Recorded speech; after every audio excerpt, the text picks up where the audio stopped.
And that's like part of the reason we didn't list the lyrics. And we were writing it. I'm like, guys, I think I just said this. They're like, let's keep it. I'm like, okay. And so that became part of the lyrics.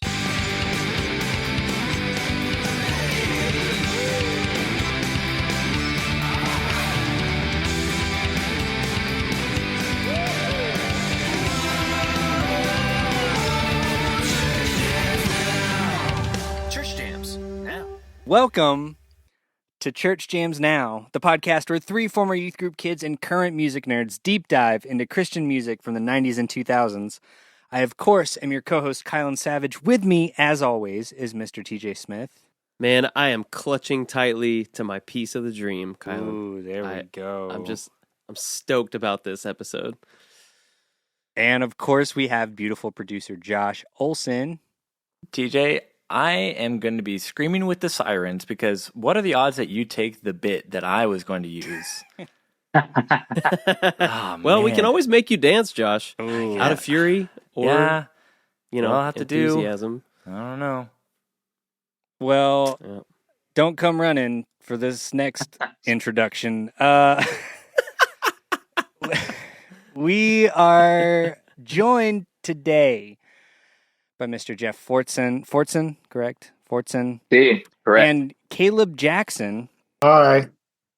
Hello, gentlemen. So my first question to y'all is, what are you doing? Well, I'm just over here sitting next to the Crystal Coastline. Ooh, yes.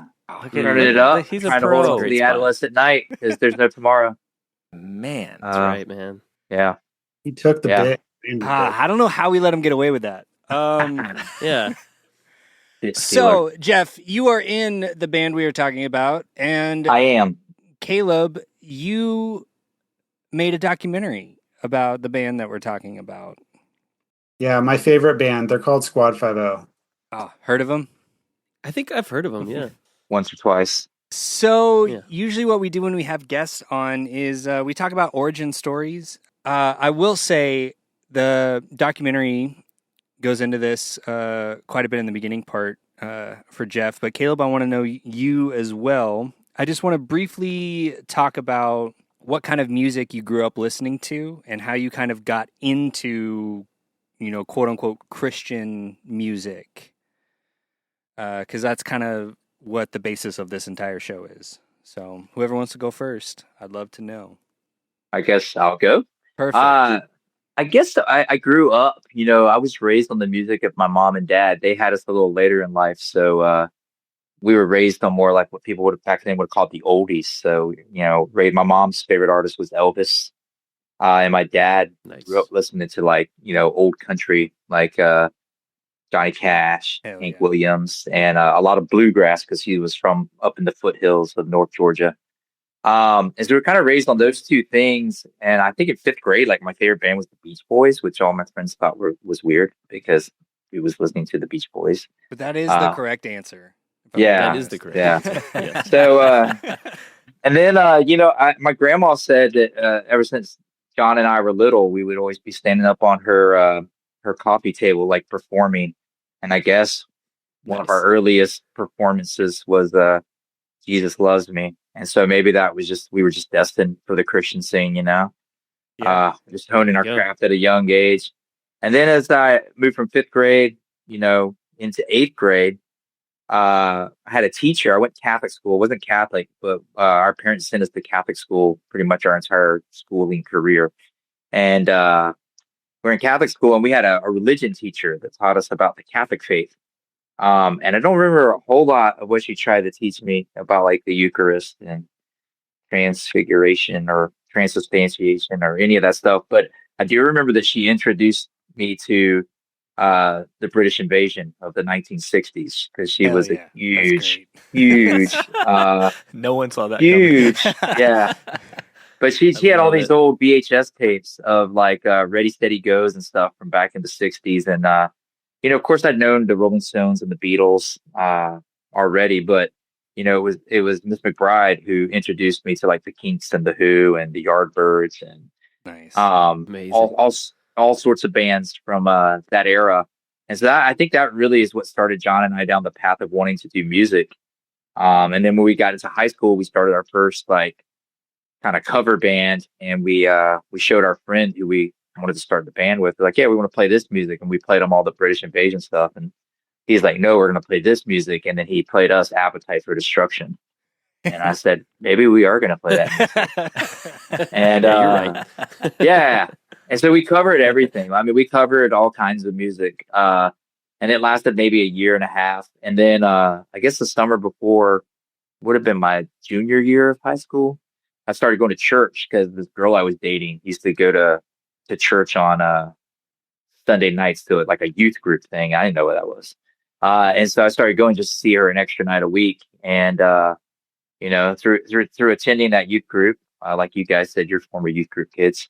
I had a mentor and a youth pastor that kind of like broke down the Christian faith in such a way that my like adolescent brain could wrap itself around it. And it's the first time I really understood that having faith or proclaiming faith is more than just being raised culturally in a church. And I think I was like 16 years old when I made what I guess you would call the profession of faith, where from that point on, from like giving my life to Christ, like my worldview has been shifted ever since then. And I see everything through that lens. And I walk daily in that faith and with him. And so that led to me going to the youth group all the time. And it just so happens the youth group leader, Rob Schwartz, that, kind of led me to the Lord. He was really into like all this weird Christian alternative music. Like he was not like Newsboys and Carmen and, Michael W. Smith, which is what I thought Christian music was. I mean, he liked bands like the Altar Boys, the Choir, Adam Again, the Lost Dogs, the 77s. And so like he introduced me to all that. And that got us really, and of course at that time alternative was hitting in the mainstream as well. So it kind of got us into that whole thing. And I guess our entry into like the alternative Christian scene, I guess, like the club Christians, not club, that sounds like dance music. The underground Christian scene, we were introduced to it through bands like the Altar Boys and the 77s. Nice. And dude, Mike Knott, LSU, LS Underground, Lifesavers, whatever project he was going under, was a huge influence. And then of course, in '94 when punk hit, that's when like our minds were blown by all this punk rock music, Yeah. On the general market side of things, Green Day was the doorway, but I'm much less of a Green Day fan than I am an Op Ivy or 7 Seconds or a Minor Threat, kind of like Green Day opened the door, but then I discovered all these amazing like straight edge hardcore punk bands, and of course like the ska punk stuff of Op Ivy and Right. and Squad, of course, is like if Op Ivy and 7 Seconds had a baby. The early Squad stuff would be that. Every time I listen to 7 Seconds albums, I'm like, man, we ripped so many things off. I mean, clearly ripped things off from Op Ivy, but there was a lot of 7 Seconds in there. And as young men of faith, the straight edge stuff kind of made sense to us. It was a scene about certain behavior and denying certain behavior, and it just sort of like it worked with our whole ethos and our whole like worldview, and we just totally embraced it, and that's what started Squad, like stumbling into that Christian alternative music early on, and then discovering through Green Day and MXPX and other bands, discovering the older punk bands that really shaped what we were trying to do at the beginning. And so I guess that's how we went from the top of the coffee table in my grandma's living room That was to the main stage of Cornerstone. We're gonna have to talk about Cornerstone later. If you're playing church hymns now, bingo. Take a drink. So Caleb, I want to ask the same question to you. How did you get into Christian music of the 90s and 2000s? And then into Squad 50 as well. Yes. Well, I'm from Tucson, Arizona, and there's a mega church here that I used to go to school at. That's kind of how I like discovered more music because they would have like newsboys specifically would come to that megachurch and play. So that was kind of like my introduction to like I wouldn't describe it alternative necessarily, but it definitely felt like over my head lyrically, and I feel like early Newsboy stuff was doing something really interesting that kind of caught my ear, and so that's kind of like how I was introduced to it. My parents are split up, and my dad, I would say, has like he had kind of a strict approach to the music that I listened to, so I was kind of only allowed to listen to Christian music. And then my mom was like kind of a partier for a little while. And so like I remember her like kind of introducing me to some like 80s stuff. And like I actually like asked her, I was like, I heard this word punk, what does it mean? And she played me the Clash. And I actually thought it was lame. I was like, That's the incorrect answer. I thought that I was gonna be Cannibal Corpse or something. And Right. That's so Right. funny. obviously like love the Clash now, but so she kind of like introduced me to a little bit more of like the alternative side of things. Like I don't even think that she realized that she was like changing my life. She was just like, "Oh, he wants to know about this stuff, whatever." But so I kind of had these like two opposing sides. And I remember when I was 14, I like went to this music festival at my school at this mega church school thing, and Squad was not actually on the bill, but they ended up playing, and it just like literally like changed my life like overnight. Like I was like, what is this? It was like louder, cooler, because this was like self-titled era, so like louder, cooler, like had like just really amazing like rock and roll energy, but with like the punk undercurrent that like really just like 14-year-old brain was just like going wild. So that was how I was introduced to Squad.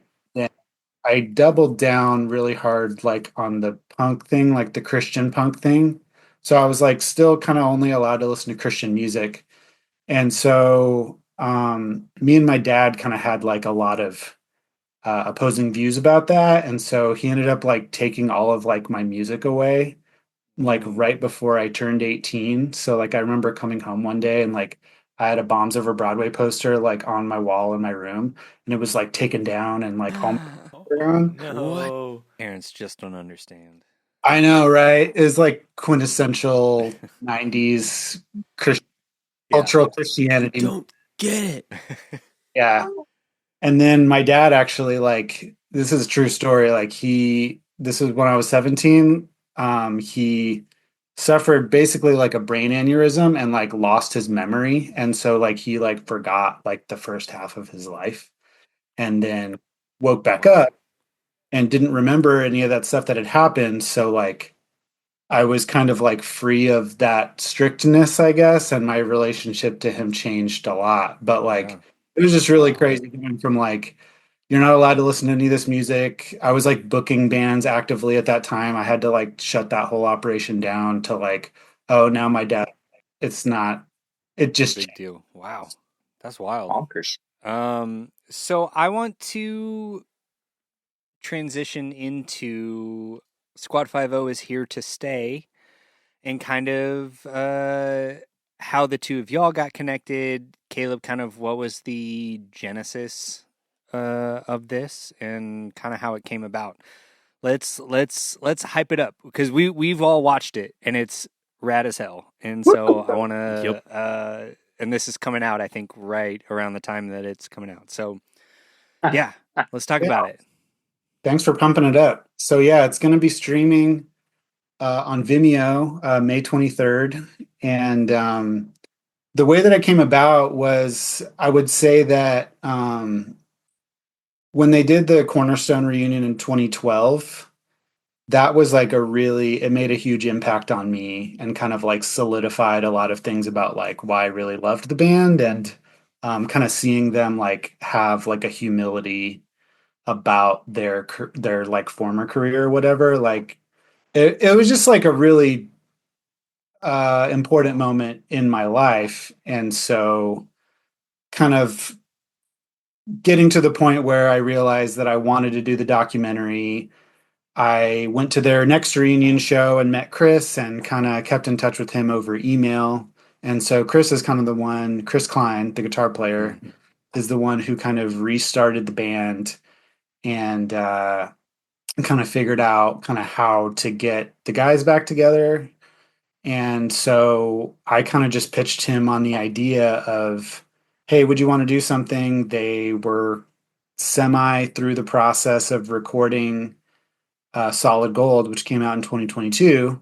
And so they were getting to the point where they were starting to think about, we want to play this stuff live for the first time. So I think we're kind of ready to get a show together. And that kind of coincided with wanting to do a documentary because I could film it and then could just film interviews, kind of on the back of that show. So that show in Orlando 2022 was when they had played the Solid Gold songs for the first time. Got to film it.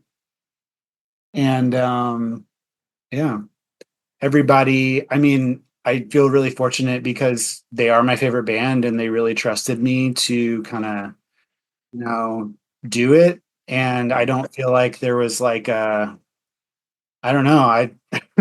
It was a great experience. Yeah, that's awesome. Just kind of like, you want to do it? Okay, we want to do it this way. Does that work for you? Yes.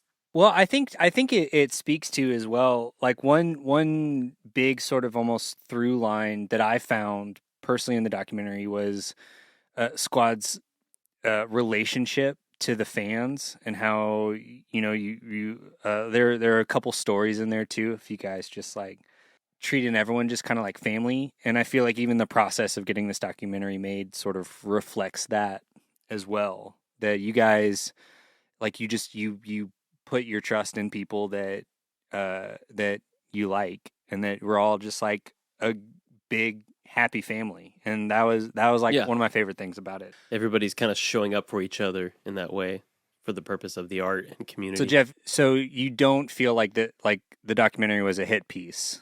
No. Oh, okay. I actually that's good. That's good. I was on another pod and I at that time I hadn't even watched it. It'd been sitting in my inbox for like, I don't know, about a month. It's just really hard for me to listen to myself talk or watch myself on screen. Sometimes I can watch old Squad stuff because I feel like that's like another such a like it's like person. Another lifetime. Yeah. Right. Same person, but just like, just, different reality at that time. But I my wife and I watched it one Saturday afternoon and it was fun, man. It was like, and of course, as someone so close to it, parts of it, I would think, I wish I'd shut up, like just talking. But it's like when people who are close to you see it, and like John and Chris and I were just talking the other night, and we were talking about the doc, and we were like, yeah, it's kind of hard to watch yourself because you're always more. Even with our albums, like some of my students were like, "So, who's your favorite band besides Squad 50?" And I'm like, Squad 50 is not even my favorite band. Like, I don't listen to Squad 50 unless we have a show coming up. If we have a show coming up, I listen to a lot of Squad 50 because I have to relearn the songs sometimes. Right. But when I do listen to the songs, when I heard them back then, all I could hear were things I would change about them. Like, oh, this level's a little bad, or that note's a little pitchy. Maybe we could have used a different filter on the vocal there. Or the bass could be louder if you're John. But now when I listen to it's a blast. Like the set list we put together for this show we've got coming up is probably, I call it like the super set list. It's like, it's really solid. Nice. But yeah, it's my we were talking about it and all of us, like, I said, yeah, Kelly, my wife, said that she thought it was really fun, really heartwarming and heart touching. And the other two guys were like, yeah, our wife said the same thing. So I think it's going to be, the screening coming up on May 23rd in Savannah is going to be a lot of fun. And I am glad I watched it ahead of time because I think now it would be a little easier to stay in the room while other people watch it. Yeah, for sure. But it was a blast. It was a blast to make, and Caleb was just really easy to work with, and he had tons of ideas, and we would bounce ideas off of each other, and it like you said, it was just like being with family. And I always feel like when Squad, and I think we said this in the doc too, but when Squad was at our best, the band had a certain spirit to it. Mm-hmm. And when that spirit is right, and that spirit is amongst us, and it's working, and it's more about like us as a whole rather than the band. Yeah. That's when it's at its best. Totally. And it shows in that documentary. Yeah. I think Caleb did a great job of portraying that reality. And I got to say, I also love the mockumentary vibes at the beginning. Not to spoil anything, but just to like encourage people, check it out because it's a lot of fun. Yep. For any fans of that sitcom style, I think they'll appreciate the care that went into creating that. Definitely. A lot of fun. That was fun to shoot for sure. So, okay, if people are listening to this, I mean, you got to go check out the documentary. I think it's going to come out like 2 days after this comes out, but we'll have a link in the show description and everything. I'm so excited for people to see it. Because I, as the most educated of the three CJN hosts, I watched quite a few documentaries, and this one, I can't even get, that was really good. Where'd you go to grad school, man? Yeah. I was just going to let him walk this dog around the block a couple times and see how far he could go with it. I'm a big fan of documentary film as an art form, and I feel like this really elevates the genre as a whole. So, thanks. Well said. Yes. Thank you. Yes. Well worded. Okay, so we're going to transition into my favorite part of the show, which is Josh's research corner. So he's going to give us some context about the album we're going to cover. And we have Jeff, who is in the band, and Caleb, a super fan. So if Josh gets anything wrong, please feel free to let us know. We will have roast him. Yes. And then we'll get it notarized. He's on probation right now. So any and all infractions. This could do me in. It really could. So if he gets anything wrong, he could be done tonight. Let us know. I know. Good luck, Josh. I'm going into... There's not a lot on my trusty source of Discogs. There's not a lot listed, so I'm hoping this is right. There's no scans of the booklet of the CD, so I'm like, I can't verify. So just gotta go for different days. Yeah, I know. All right, so Squad 50, of course, is the band we're talking about tonight from Savannah, Georgia. It's funny. One of my notes was like, "Oh, from Savannah. I wonder if y'all played with Showbread a lot." And then a little spoiler: Josh and Ivory are like all over the dock, and I was like, "Oh, cool, that answers my question." Landon too. Yep. And Landon too. That's right. Yeah. Good call, TJ. Members for this record are, of course, Jeff Fortson on vocals, guitar is Chris Klein and Adam Gerbinski, John Fortson on bass, and Justin Gerbinski on drums.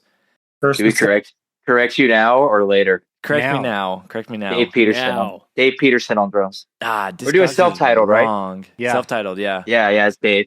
Nah, man, I was going to say, it's like, y'all kind of have like a little national thing where it's like two sets of brothers in the band. But not quite. But okay. No. All right, Josh. We'll let you out for the warning this time. Well, okay. How about I say, if I got to sign off now, it's been fun, guys. So Wait, Jeff, are you going to drink out every time he makes a mistake? Every time he makes a mistake. Best interview ever. Yes. Good drinking game, yeah. Ooh, I love it. The album, which is also Squad 50, was released on, I believe, March 12th of 2002. The Tooth and Nail website has March 12th of 2003, but I'm like, I think that's wrong. No, it is wrong. Yeah, And Spotify has the wrong album art. What's the deal? I know. Yeah. They The showed his footprint Apple of this Music. album. Yeah. Yeah, we're gonna. Yeah, I thought that was Pretty rough. funny. Great album cover too. It's a personal goal I have to get the artwork changed. Please. Yeah. I love that goal. Is an artwork so nice? You use it twice, Like there's like, hey, just back to back albums. Use it on both It's of them. that good. Yeah, exactly. Discography. This is your fourth LP and your second on Tooth and Nail. It was produced by Barry Pointer, who of course has done Living Sacrifice, Juliana Theory, Zao, Dead Poetic, Case a Day. So big guy in the scene. Runtime is 13 songs at 47 minutes, 31 seconds. And then, I mentioned the artwork, that it is the incorrect artwork, which is a little Angry, annoying. man. Yeah. It is very We gotta annoying. get it Annoying. fixed. Has it been like that like the entire time it's been on streaming too? I think so. Like as long as I can remember, it's been the wrong artwork. And there's a I don't know if you guys know Starflyer 59, of course, probably. Yes. I've heard Yeah, of them. like Silver, the first Starflyer is Yeah. like a cornerstone album for me. And on Apple Music, I know I'm on Apple Music, that's probably lame, but on Apple Music, it is they have like a yellowish gray, I don't like even a know what yellowish color that cover. is. Yeah, Yes. yeah, it's even not I think, close. silver. I think we talked about that on our silver episode. Like a weird shade of gold. So it almost Yeah. looks like gold. But anyway, that's neither here or there. That bothers me more than the Squad album cover. Because Squad's your second favorite band, so it makes sense. Yeah. Yeah. What's weird too is that they got all the song credits correct. Like every song has who individually wrote each song. Yeah. Wow. But the album Like art and the artwork is such a gimme, and they just fumbled it. yeah, That's, I It's a love great too that it's cover, like not too. even the Bombs artwork has like the censored like the second version. It's like we have that original artwork, but then we're Yeah. gonna mess up that the, makes it all the easy more artwork. egregious. Yeah. the Exactly. really standard Yeah. punk style artwork. Oh man, They're disappointing. It is. Well, hopefully that gets fixed. Yeah. Yes. Sooner. Yeah. rather Make than it later. happen, Caleb's on it. Caleb. Please Caleb's do. on it. Yeah, We Caleb, support we you got- in this endeavor. We got you. all right, Capital, I'm coming for you. That's right. Godspeed. Yeah, Jason's got some ins there. You can just yeah. There you go. Sweet, Josh. Thank you so much for that. So I want to now, before I get back to Jeff and Caleb, TJ, I have a question for you. Yes. This is a wish list album for you, correct? It is indeed, Kyle, and I don't want to change the world. I just want to change everybody's mind by having this episode to cover this incredible album. So just a little context. We don't. Josh doesn't let us do very many wish list albums each year.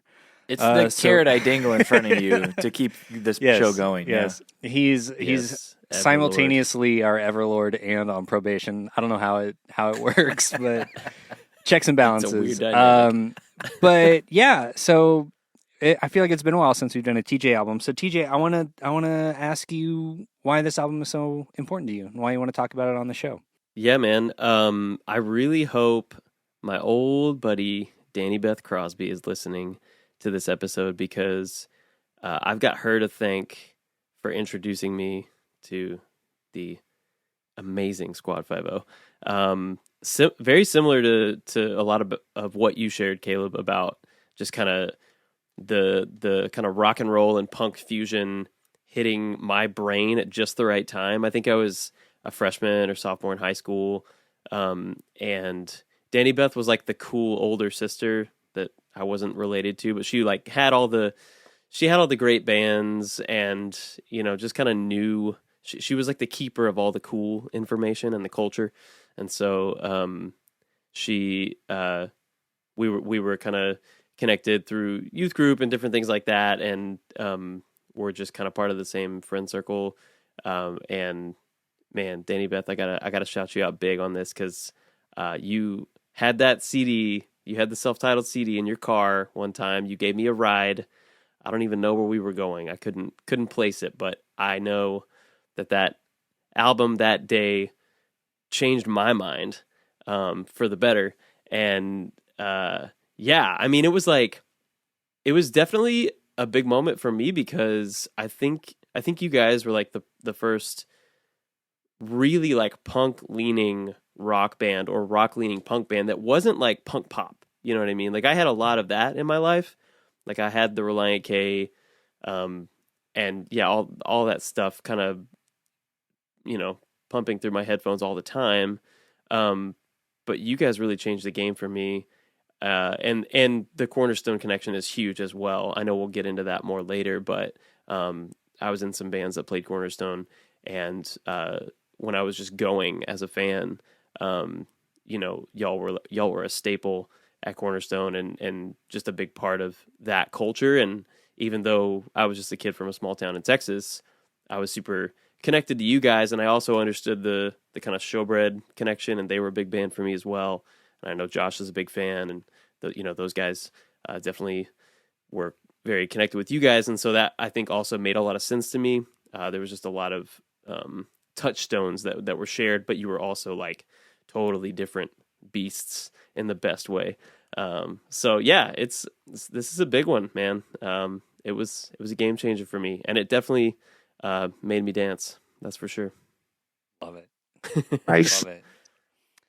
So before we finish this part A and go on to our track by track, Jeff, another question I like to ask artists is, where was your head at? What was your headspace like going into recording this album versus previous albums? Like, let's set the stage a little bit for like what you were prepared for, what you're expecting to get out of the album. Yeah, it was your second on Tooth and Nail, right? It was. You said that. Yeah, it was our second. Well, this was the first album with what I would call like I don't know the word I'm looking for is, but like I think the five members that did this album and the following album, and the five members that did this album and did all the touring leading up to this album and the touring afterwards, and then into the recording of Late News. That was probably the band at its strongest. Like those five core members were probably the strongest collection of personalities, but also the strongest collection of talent and drive that the band had ever had. And of course, we had just come out of Bombs and getting ready to do this album. We actually did like pre-rehearsal. Like we went in and hashed out. We spent a week or two hashing out songs and working on ideas, and it was also the first time that like more than just me or John were primarily writing songs. Like Dave was just a prolific songwriter and still is just a prolific songwriter. It's kind of his pace was just impossible to keep up with. I mean, he was just constantly cranking out ideas. Sometimes whole songs, sometimes parts of songs or ideas for a song.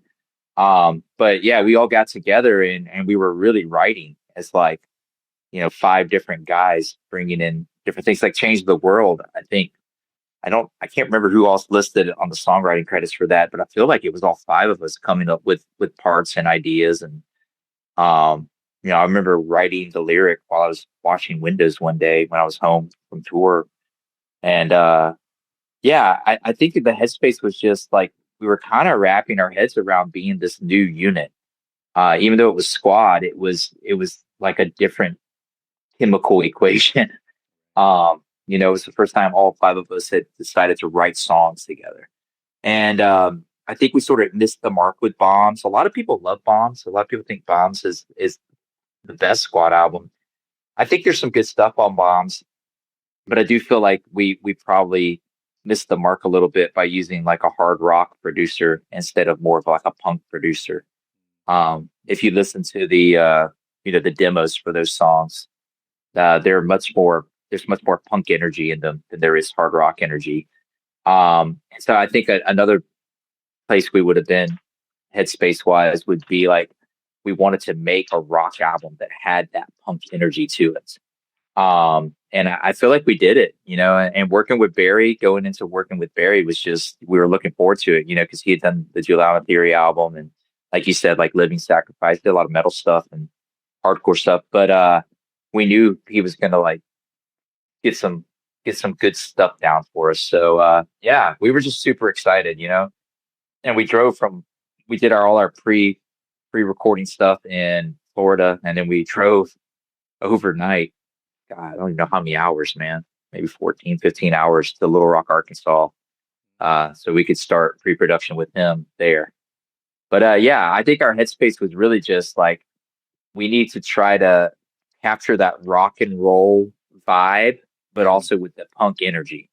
And I feel like we did it. Mm-hmm. Like to me, this is the quintessential squad album to me. I love that. And isn't it cool that it works out that it is your self-titled? Like, I feel like so many artists and bands take that risk, and like the self-titled isn't always like the sort of thesis statement that they want it to be. A lot of times it's either too early or too late. Yeah. Right. So hit that sweet spot. Yeah, it's cool to hear you say that it like feels really resonant because kind of y'all's core ethos. Yeah, it does. I mean, to me, like that was like the pinnacle. Like that's when we were, that era of the band, I think was when we were at our most creative, and also, like the spirit of the earlier punk stuff was still resonating in the band. Right. And we hadn't quite lost the script yet, even through Bombs. So like we might have like stumbled with the script in Bombs as far as production goes, but live and being out amongst the people at our shows and stuff, Right. that spirit was still being cultivated, and it was alive and well. When we went into the studio to do that album. All right, everybody, we're gonna take a quick break, and when we come back, we are going to get the party started with Squad 5-0 by Squad 5-0. There's a record I've been listening to that I would like to talk to you about, Kylan. Oh yeah? What is it? I'm Yeah. genuinely curious. I know, I haven't briefed you on this at all. Not at all. I love this. In the moment. I did text you and TJ about it. Not much about it, though, but I did ask if you guys listened to Deep Sea Diver. I am fully unaware of Deep Sea Diver. Okay. All right. Well, they just had a new record come out called Billboard Heart. And I dare say it's pretty good. I've been enjoying it. And what more, you can buy the CD or the beautiful pink vinyl. I'm looking. The vinyl is so pretty. I know. I love a pink vinyl. I know. It matches the artwork too, which I think was done by Jordan Butcher. Oh, cool. Yeah. Love it whenever the vinyl matches the album cover and the vibe of it. But 100%. You can pick that up at our sponsor on colliderecords.com. Whoa, what? Oh, yeah. Oh, Yes. yeah. How do you do that? Well, you use your fingers to go to colliderecords.com. You're checking out, and then, before you hit purchase, put in our little promo code. Wait, we have a promo code? Oh, do we, Kylan? It's Church Jams Now, all one word, and you will receive, if you do it correctly, you will receive 20% off your first order. Wow. Is it all uppercase or all lowercase? I think either works. That is rad. I don't know. Sorry, If I had one to doesn't derail work- it just a little bit. This ad felt a little too tight. Yeah, it's a little too scripted. I don't know. I think either works. But if one doesn't work, try it the other way. Try the other way. And then let us know. It's been a while since I've used it, so I don't know. That's true. But you know what? It does work. I can confirm. I have used it for purchases before. So you do that, you get 20% off your first purchase. Yeah, your first purchase. So you could ostensibly get the CD and the vinyl, because depending on how big of a physical media person you are, bundle those together and get 20% off the whole thing. Her last record too is on there in Seafoam Green. I saw that. You gotta get that. So if you're getting the pink vinyl, you gotta get the other record with the Seafoam Green vinyl. No, pink and Seafoam Green. Come on, that's like a perfect combo right there. It really is. Every record collection needs it. So if you've never heard of Deep Sea Diver, this is the perfect opportunity.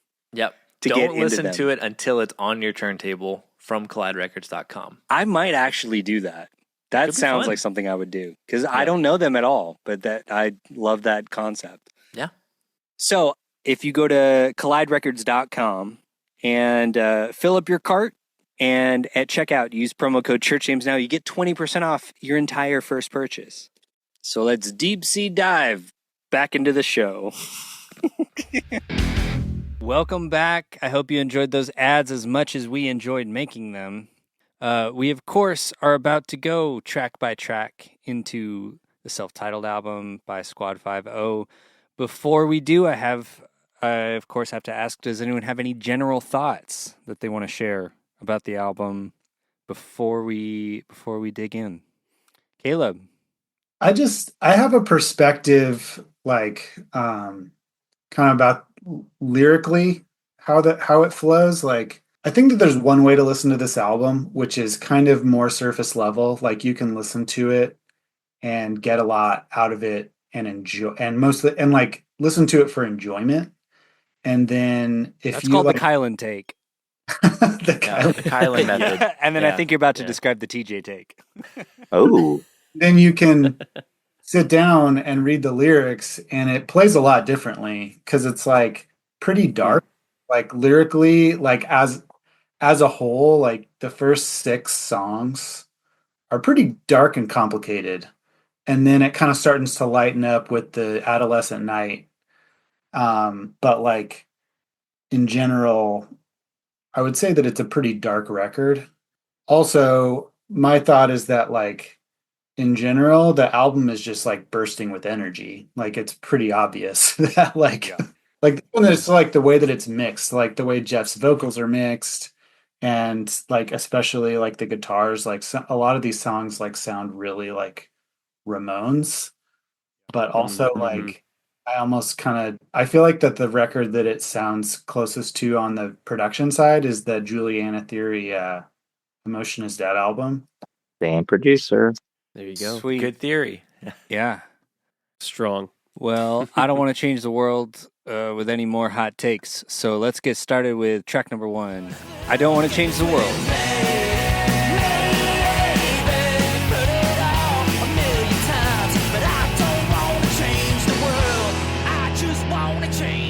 The Meedly, man. Yeah.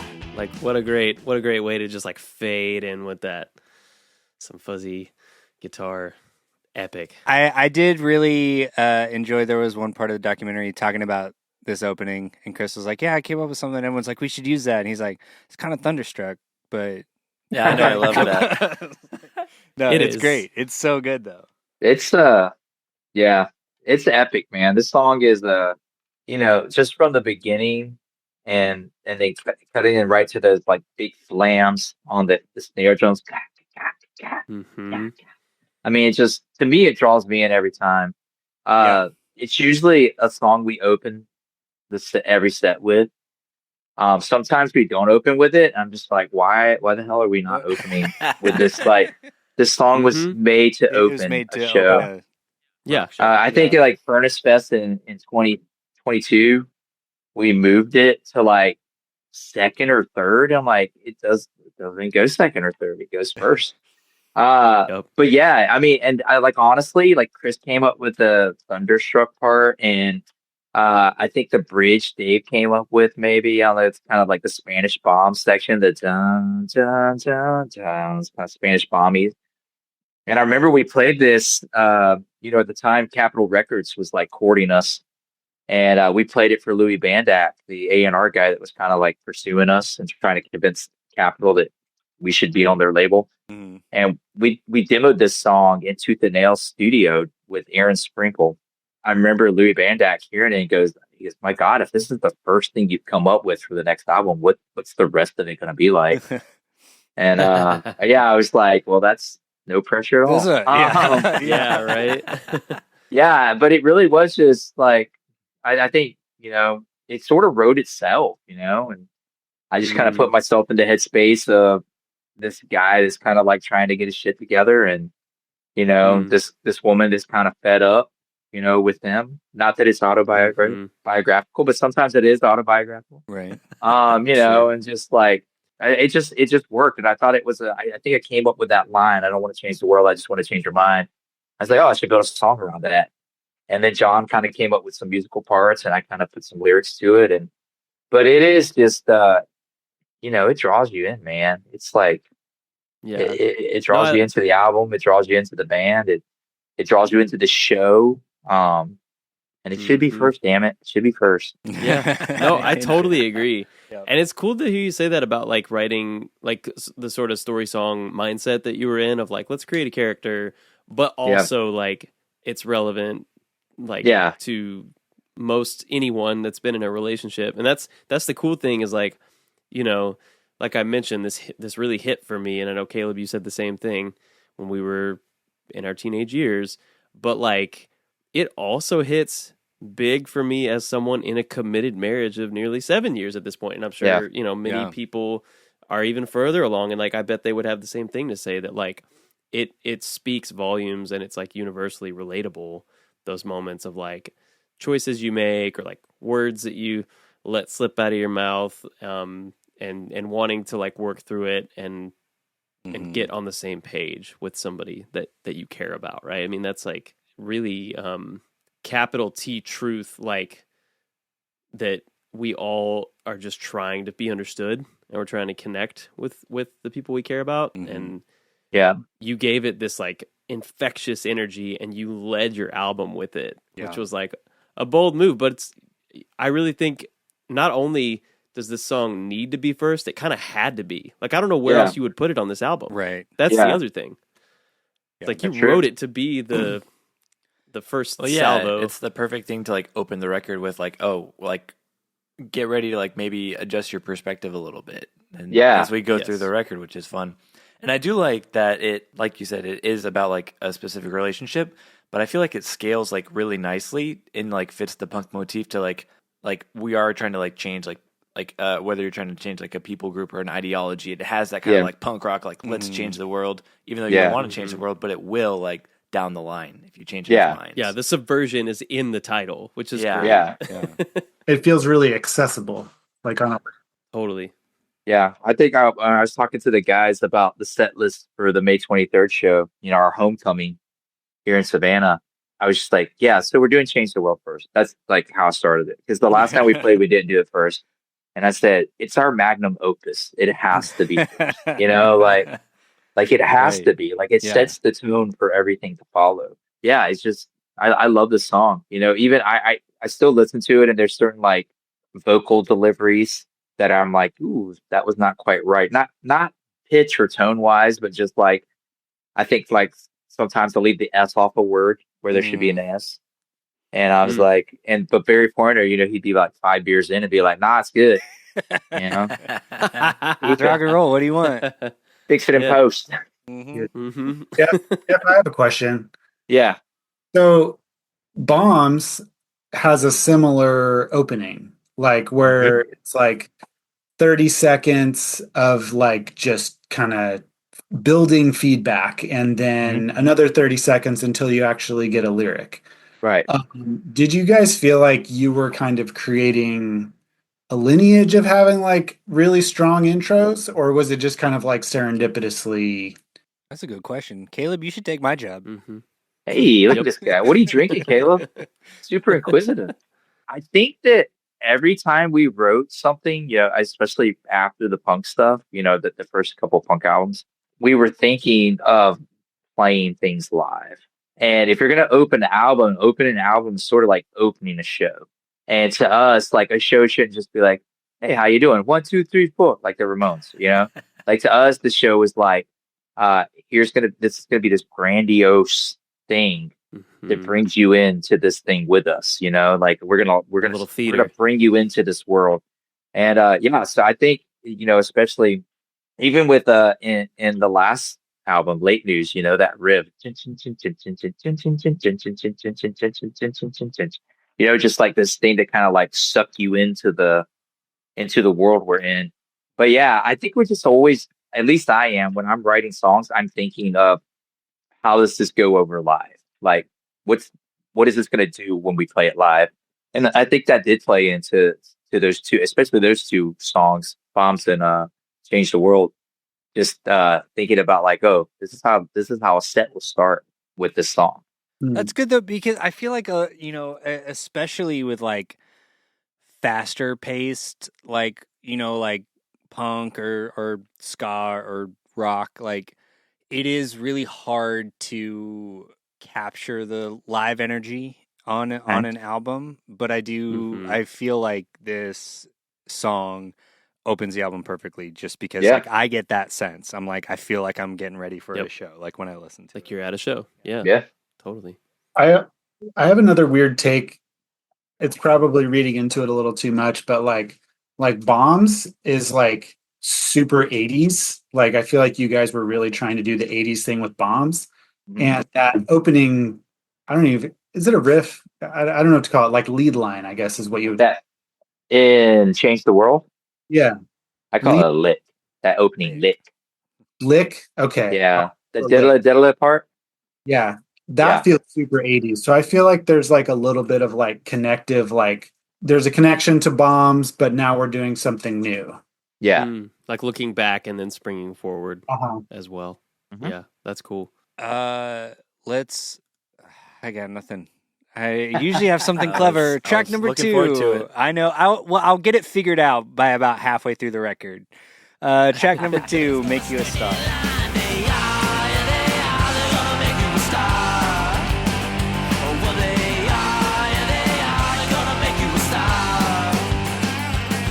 I gotta say, this is my favorite song on the record.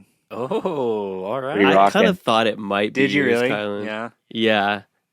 It just feels like a Kylan tune. Why? What does that mean?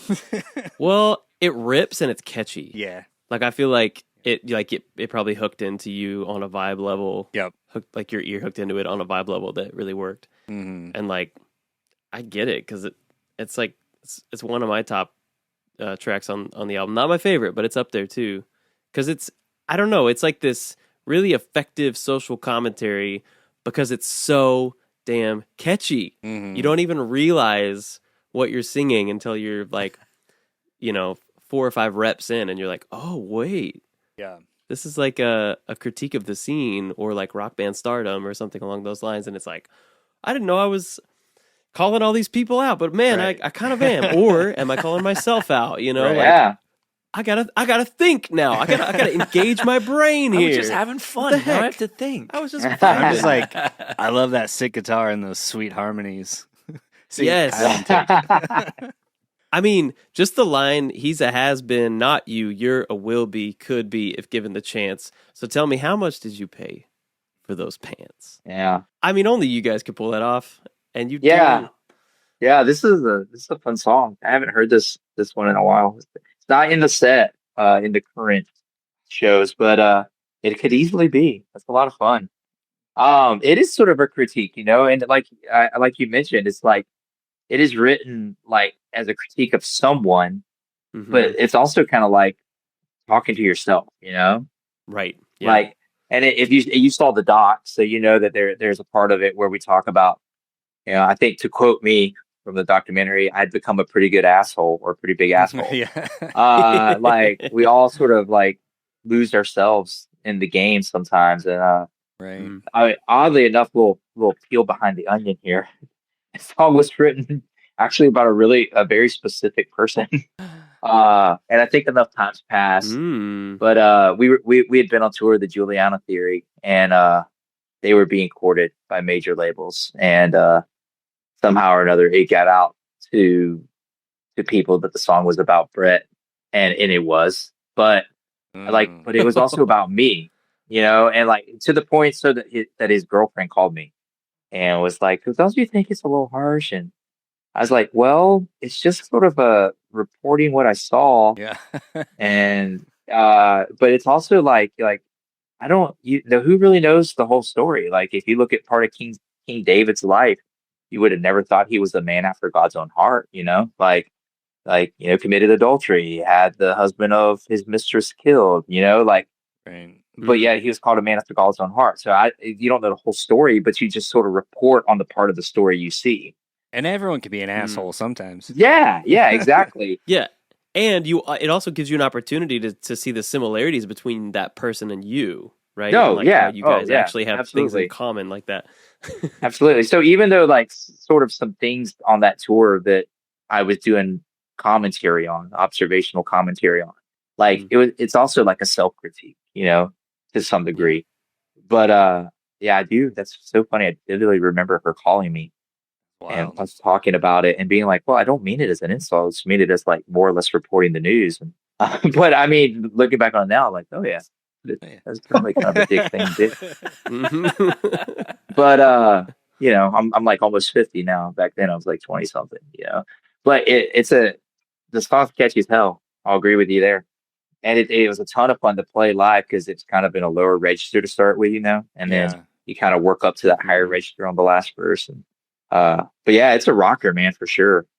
Like a brooding rocker. And even that riff at the end of like, gonna make you a star, Yeah. Like it's such a great like epic close. Mm-hmm. Yeah. So is anyone a Charlie XCX fan here? Does anyone like her? Is that why you're wearing the Brat Fair shirt? weather? Yeah. I am. So yes. Okay, thank you, Kylan. I'm glad someone up with. As the most educated of the hosts, I Most of educated, course. Right. That's part He of established that earlier. Yep. Was she in that band or that group Icona Pop? No, Like they that did. song. They I crossed my comments. It was like she sang on that. yeah. Yeah. Okay, so that's her. Yep. Yes. Yeah, that is her. Okay, that I know one song by her then. Okay. That song's great. She released a song called Girl So Confusing, and she's like making allusions to a person, like about how they have the same kind of hair and stuff. Yeah. And like the Reddit community was like, is she talking about Lord, the singer? And then it was revealed that she was singing about Lord, and then they actually did a version of that song together where Lord did a verse. And so I think that you and Brett should do a remix of that. It's in the stars. There you The go. stars. I love Literally, that. you are literally calling out his height. So who's not He was tall. That's He was tall. I never verified that height, but 2 sort of rhymes with attitude. So Right. I think it was 6'2". Yeah. Work So with he 6 grew foot a little anything bit else. for the rhyme. Yeah. I wonder if Wikipedia will tell us how tall he is. Oh yeah. You looking? Caleb's on the deep dive. I do feel like I need to clarify that tour with Juliana Theory was a great tour, and we really had a lot of fun with this guys. And they're a great band. Good. Yeah. Day, it's unfortunate we're cutting all of that and only leaving the salacious stuff. But Yeah, I appreciate you saying that. Did you ever find out how much Brett paid for those pants? Oh yeah. $500, I heard. Yeah. Whoa. Yeah. Nice. That's too much for that pants. capital money. Yeah. Yeah, dude. Man, $500 2001 is no. that's a lot of money, man. A lot of money nowadays. Yeah, a lot of money, regardless. Any days for me. It's too much for pants. We can all agree on that, right? I agree. Even if they make you dance. Moving on to track number 3. Nice segue. He's in the pocket.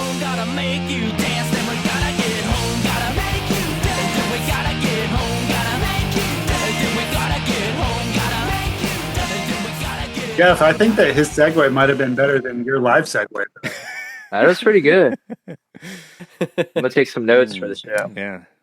I like this one. I thought it was kind of funny that Make You a Star and Make You Dance are like right next to each other. But I also like the comparison of like between what the successful stars are doing, like making kids wait in line versus y'all like standing on a stage in the sweat and the rage and the kids are uncaged. Like I like that of like this is what they're doing versus this is what we're doing. Right, yeah. They feel of a piece. Yeah. Yeah. Yeah. That's a Dave Peterson song. I think beginning to end, Dave wrote that whole song. Great song. We still play it in the set. Great energy live. I got to work on my segue, evidently. According to Caleb. Taking notes though. But yeah, I mean, come on. Who doesn't want to jump around to that song, man? And it really, I especially like the second verse about time goes so slow when you're flying through the air, pretending we don't care that we're living on a dare. Because I like Dave was real nervous about flying, you know. But you know, that's fun. A couple of drinks in, you know, like kind of took the edge off. Yeah. Just a fun song, man. Just tons of fun to play live. It's got a lot of energy, really gets people moving. And I do believe we insisted that those 2 songs be next to each other.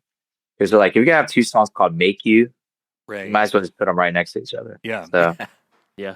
I mean, it does really create like a strong juxtaposition. Yeah. The 2 different mindsets are like, and then you're like, we're aware of it because we put them next to each other. So you don't have to tell us. We're we fully know. aware. Yeah. It's like, you ever seen that pie chart of it's the Ramones, what the Ramones want to be? And it's all the things the Ramones want to be. And then and next to it's the Misfits instead of what the Misfits want. And it just says your skull. It's just a solid chart. Yeah. It's kind of like that. Yeah. Except there's 2 halves to our pie. That's great. What Squad wants to make you dance and make you dance. I love that. I think I'm having a realization now that so I always interpreted that line flying through the air pretending we don't care as like you jumping off the stage into the crowd, like flying through the air. But now That's that how I took it, yeah. Now that I'm thinking about it as a Dave song, he's on the drums, so he's never flying through the air. Yeah. Right. Yeah, he's just you know, going through a panic attack while we're flying across country or something. That's why time slows down when you're in the air. Right. It gets qualified later with the bridge, tired of sleeping alone, talking on the phone, another time zone. Like it kind of all ties it up with a bow, which is pretty cool. Great song, well written. Beginning make more sense. Yeah. It seems like it's like he has a love-hate relationship with touring. That's kind of what I picked up on. Yeah, it could be. Yeah, I know he really hated flying. Like he was not a big fan of that. But yeah, he had a knack for like writing hooks and kind of I don't want to say simple lyrics, but like the lyrics, it's the song's more about the energy and the rhythm and the delivery. Right. And the lyrics are kind of just like there to complement all that. But it does put forth a message, like our whole job, the whole vibe when you come to Squad Show is not to just to stand and watch. It's to be involved, Yeah. Like we came to make you dance, and then we gotta go home eventually. You dance, you gotta go home. Gotta go home at some point. Right. Man, I already lost it. Track number 4, Screaming with the Sirens. It'll come back, guys. It'll come back.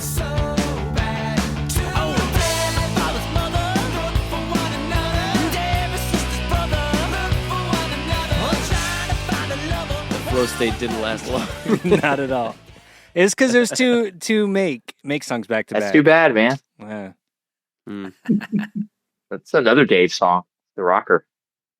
I like this one. This one definitely has like more of a kind of like Rolling Stones, like country inspired kind of twang vibe to it, which I really love at this point in the album too. I think the track listing is like perfect. Yeah, even like the words like bulldozer, bruiser, loser, yeah, loser, like it feels very, kind of down home, but like through a different lens, like a little Mick Jaggery kind of. Yeah, totally.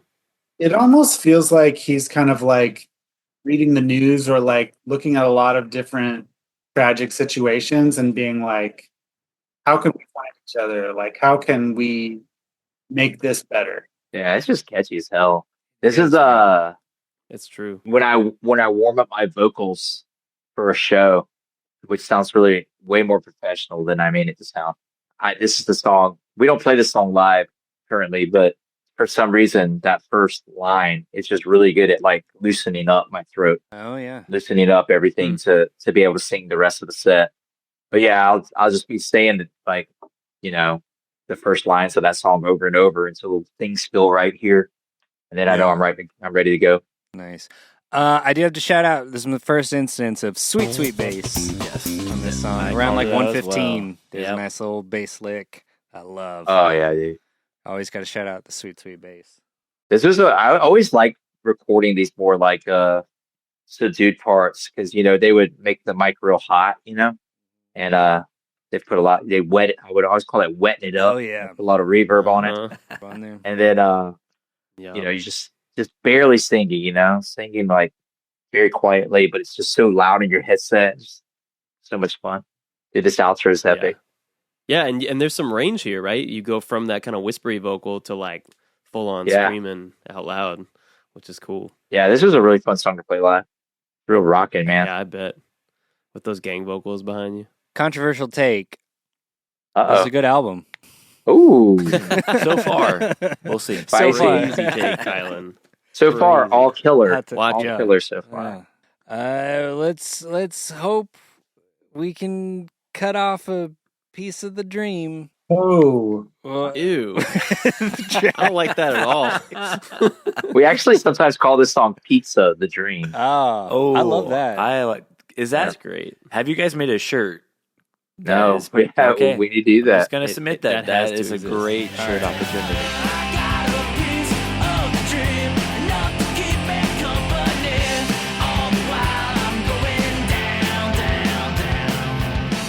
This is, if I remember correctly, this was brought by Adam. This was an Adam contribution, and I kind of added the lyrics to it. Like fully formed structure, like musically, hooks, everything. Musically, it's mostly Adam, I think, and then the chorus right here. The chorus was Adam's. I wrote the verses. Adam already had the chorus lyrics written and the melody, and I kind of added the verse parts.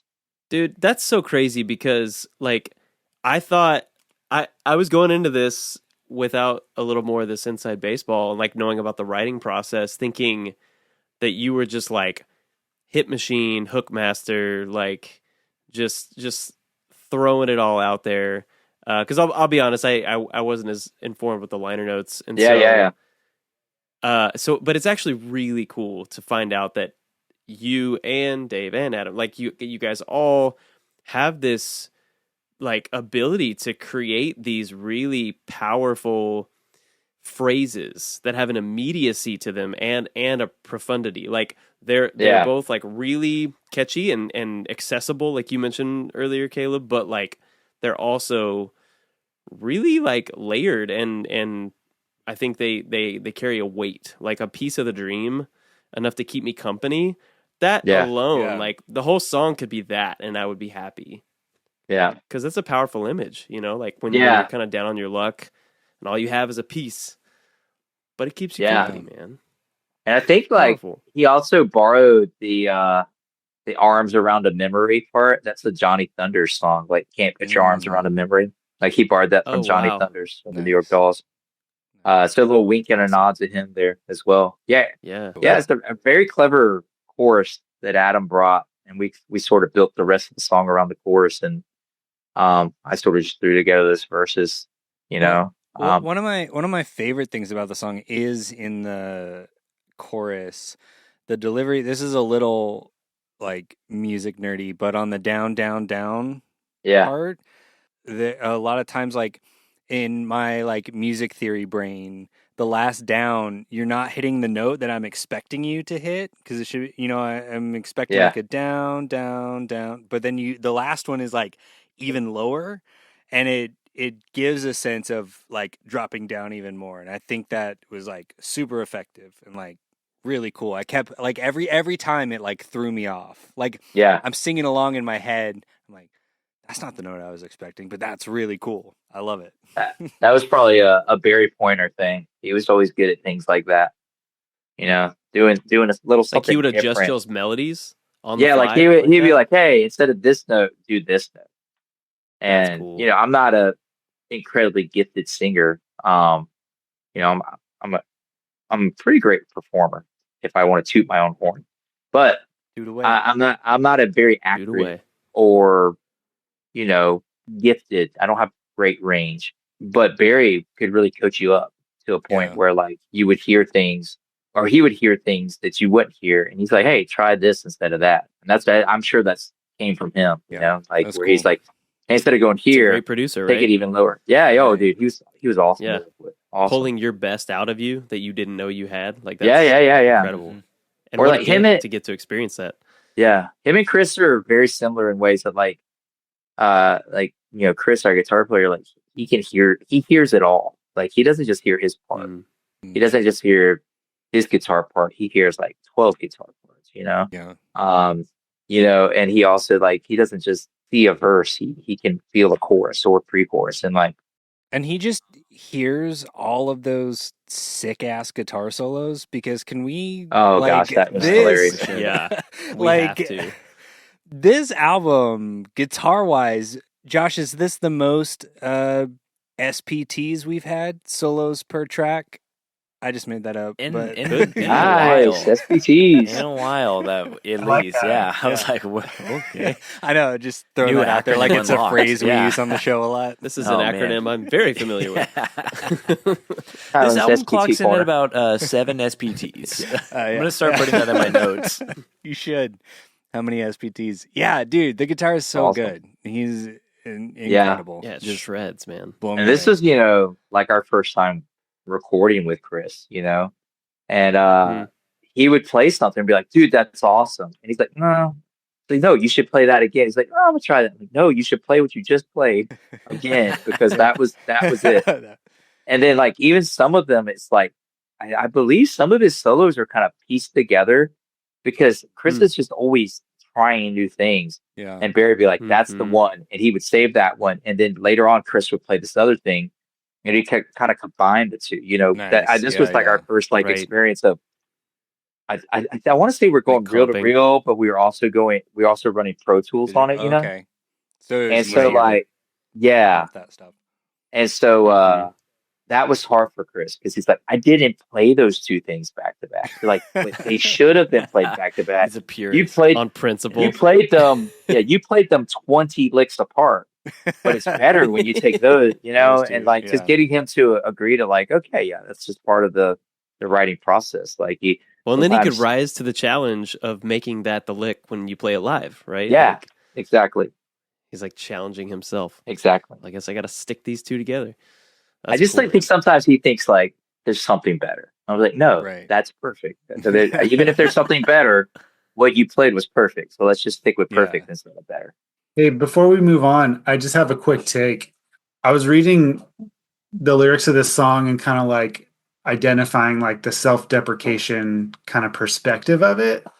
And it seems really interesting. Like, just my take as a fan is like, you can kind of see how I'm probably projecting onto this a little bit, but like, I jumped up and turned around to find out that it's all headed south. So it's like there's this self-deprecation happening here, but like I got a piece of the dream, right? Like I feel like your guys's career as a band was like there, where it's like you've been through a lot. You're a little older now. I think Jeff, you were probably 29 or 30 when this came out. Not that old yet. I was probably more like, let's see. So it came out in 02. I was like almost 26-ish. Oh, okay. 27, almost 27. It's 26 headed towards 27. Yeah. Okay. My bad. When we recorded it, I just turned 26. Oh, okay. Still very young. Okay. So like my thought is like I'm kind of like looking at this song as like as a band, do we have a piece of the dream? Like are we going somewhere? Like life feels really hard. You're trying to share this stuff with your your partner or whatever, and it's like we're trying to make it. Does that feel accurate? You don't have to say yes or no. I'm just saying that's my take. I mean, yeah.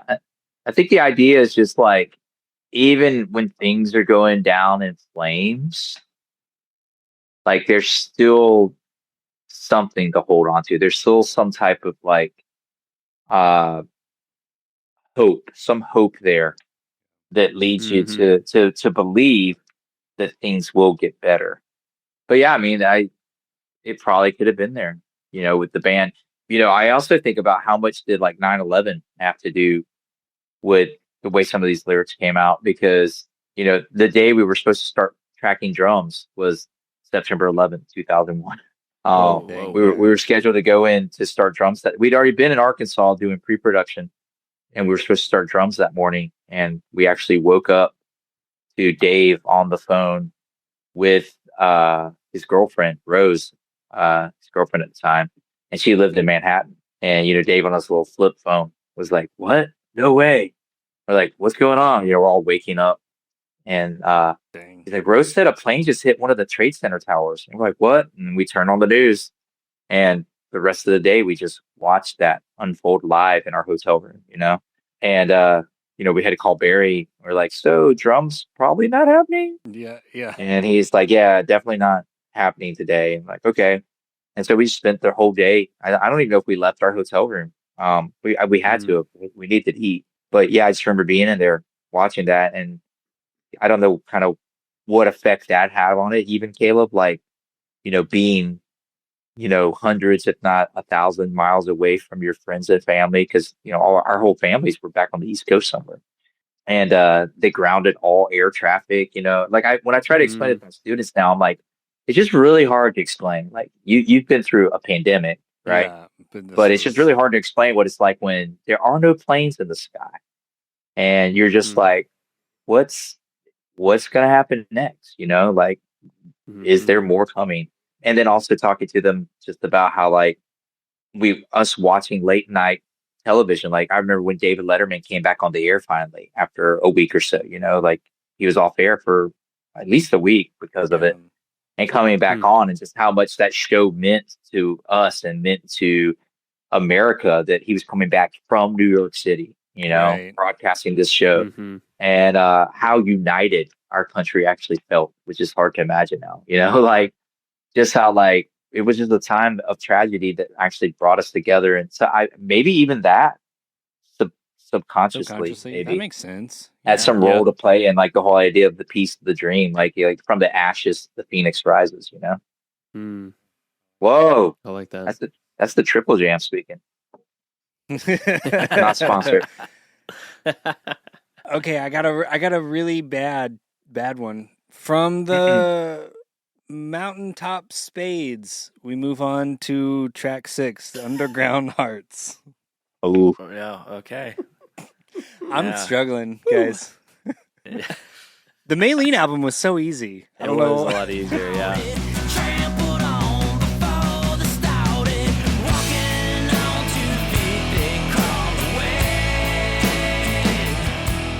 All right, we got a slow jam. We've hit the power ballad. Yeah. Slow jam. This was the Dave song he brought to. Man. Mm. Is that 3 days? Yeah, Dave's prolific, man. Like I said, it was hard to keep up. That's cool though that you guys had each other to sort of like sharpen each other's like songwriting chops and passion around like bringing songs to the table. It was like a healthy competition, I think he was clearly the most gifted or prolific, at least, songwriter amongst us all. I would say I really like this song a lot better when we were demoing it. Oh, interesting. What changed? Some people love this song. It just got it's a little much, especially at the end. Like there's like some boy band backing vocal sounding stuff at the end, and it's a little much. This is probably the first part of the album where I'm like, okay, I can get up and go to the bathroom. Yeah. But I do feel like, when we demoed it, I'm like, oh, this is a pretty cool, like, kind of got like, I don't know if you guys ever listened to D-Generation or Jesse Malin at all, but it's got definite like D-Gen, Jesse Malin sort of vibes. But yeah, I just think it got a little bit overproduced and a little too grandiose. It does have like the hold up your lighter kind of moment in the bridge, which I enjoyed. It's kind of because like you don't have any other moments like that. No, I know some people love this song. Yeah, I think within the track list, once again, the sequencing thus far I feel is perfect. It works, yeah. Like I think you need something kind of like this. Yeah, and it's cool that like there has already and this has been true for you guys' music up till this point for sure, but like so much about like kind of the youth and like the potential energy and like impact that can be had and like kind of calling out some ills of society and like that punk ethos, right? And then like we get to track 6 or so and it's like we're still talking about the youth, but it's like this kind of poignant story song with like a real gut punch thematically, but it feels very personal. Yeah. So it's nice that it stays with the same generational like realm, in the same generational realm, but it's like it zeroes in on a specific like vignette. So I think that's a strong subject matter for a ballad. And it's like if you're gonna stick around and not go pee, it's worth your while because you're being drawn into a story. Yeah, that kind of like pulls you in a little bit. I think this one kind of almost functions better as a poem than a rock song because it is. It's like TJ was saying, it is very poignant and it is like very like not only telling a story but like creating a almost like a stereotype of like kind of do the right thing, follow your heart. It's gonna be hard, but like let's build each other up to tough. Thing. Like I don't know, it is a cool song lyrically, but I agree. Like it does feel like one of the weaker tracks musically. Here comes the boy band. Yeah, now I can't unhear that. I wish I had I don't have my phones. I'm filming on my phone, so. But the line that come on, be with us and bleed with us. That's really good.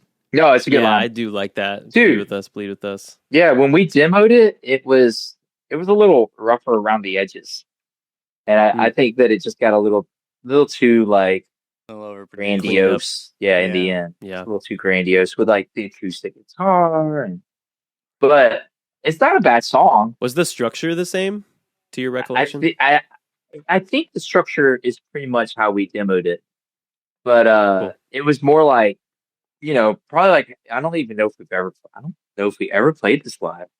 But if we had played it live, other than pre-production, there wouldn't have been acoustic guitars and the big vocals, like the clean vocals that are going behind my vocals, would have been a little edgier, from the guys. It wouldn't have been quite as cleaned up and layered. But I mean, overall, I don't think it's a bad song. I think it's a well written song. I can see if you guys did ever play that live, everyone holding up their lighters in the Yeah. adolescent night, just There you go. just vibing along. So let's move on to track number 7, the adolescent. Hold on, real okay, quick. what's up? Quick note: the outro where it goes from electric to acoustic is sick. Yeah, that's all I wanted. You like that? I love that. That's cool. Track 7, Adolescent Night, the Adolescent.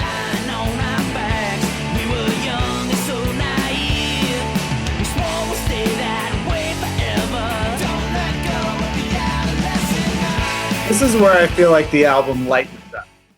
I agree. Yeah, that might be why it's my favorite song. That makes sense. It was almost mine, TJ.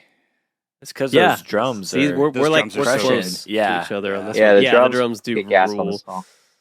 I latched onto this song really hard in high school. I may have put the lyrics in a letter to a girl, but I can't remember. Let's go. That is the best, Caleb. That's weird because the lyrics are a letter to a girl. What? Wow. My ex-girlfriend and current wife. Whoa. Wow. You love the tea has been spilled. Yeah.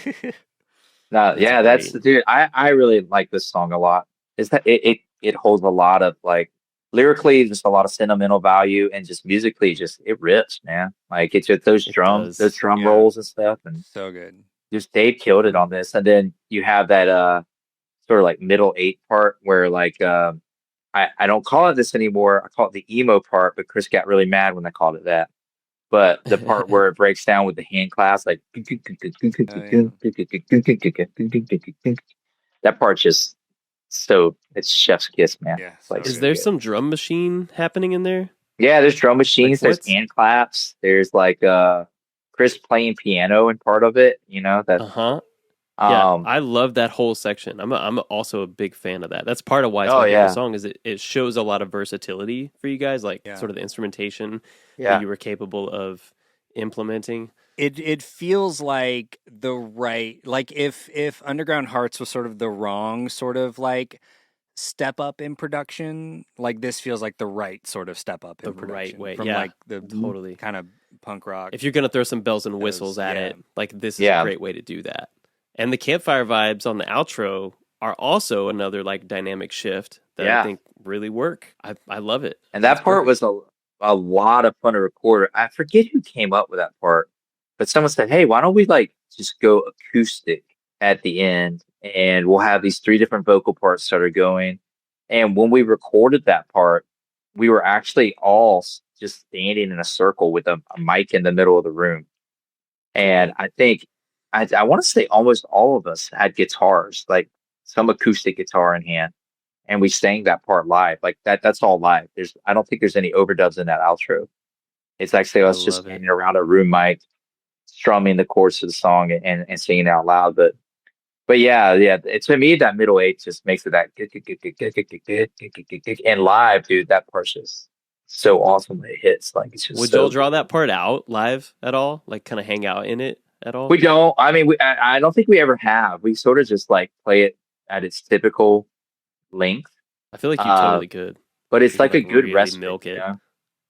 Yeah, it's a really good respite. But yeah, I mean that whole song's about the night my wife and I first hung out. We were both in high school, and we met. Our friend of ours introduced us one summer evening, and just about us growing up, man. And eventually we moved into the house down on the corner. Yeah. That's awesome. All grown up, though we never wanted to. Yeah. Mm-hmm. TJ, I want to hear more about why this is your favorite.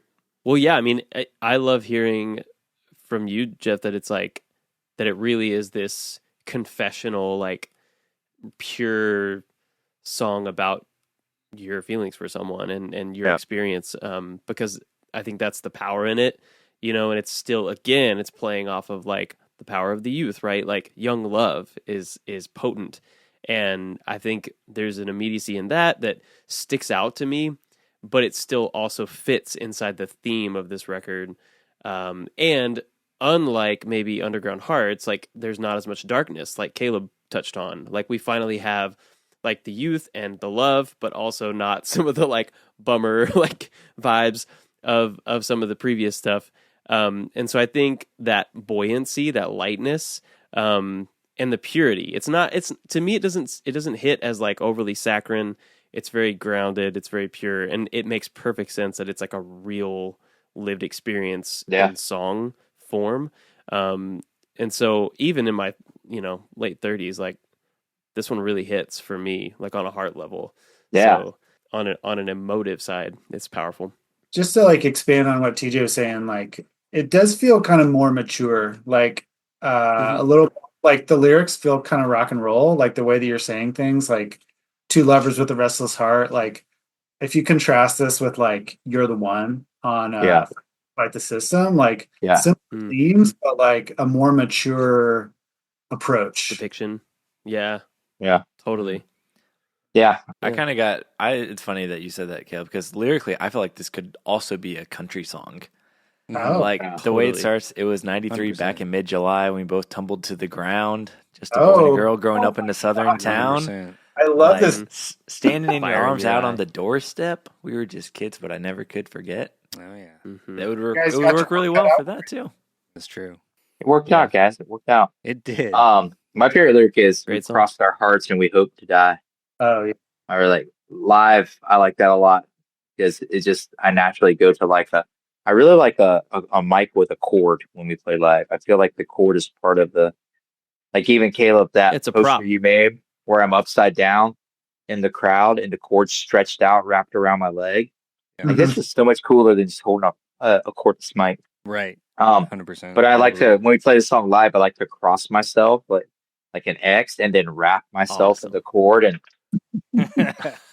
hope to die.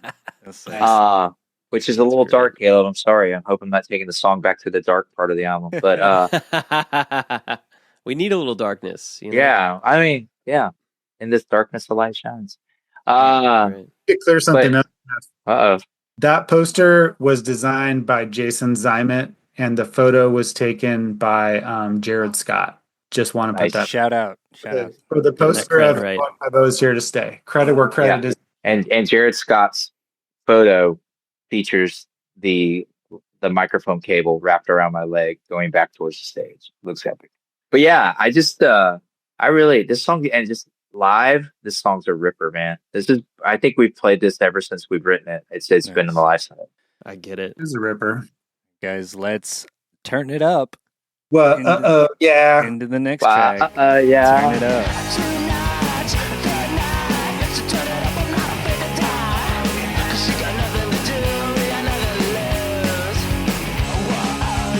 Dude, this wah solo, Chris on the wah pedal, no. Right out of the gate. Yes, so good.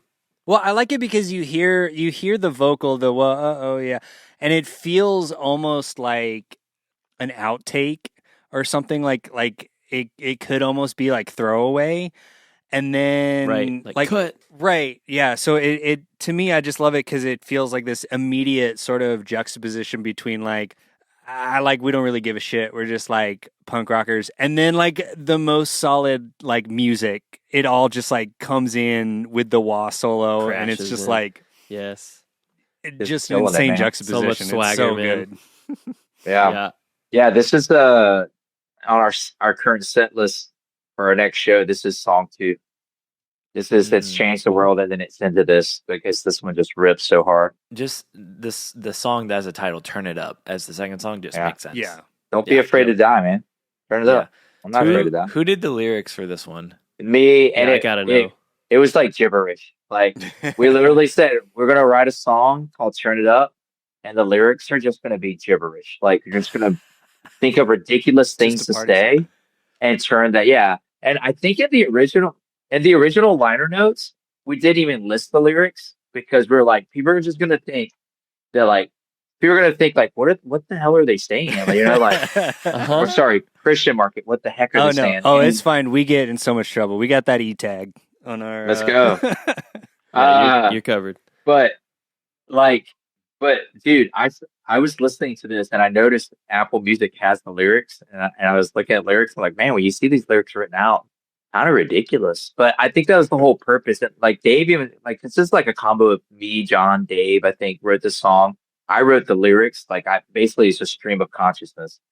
And I love that. the whole idea was just like you used to write this badass rock song that just says the most ridiculous things, Right.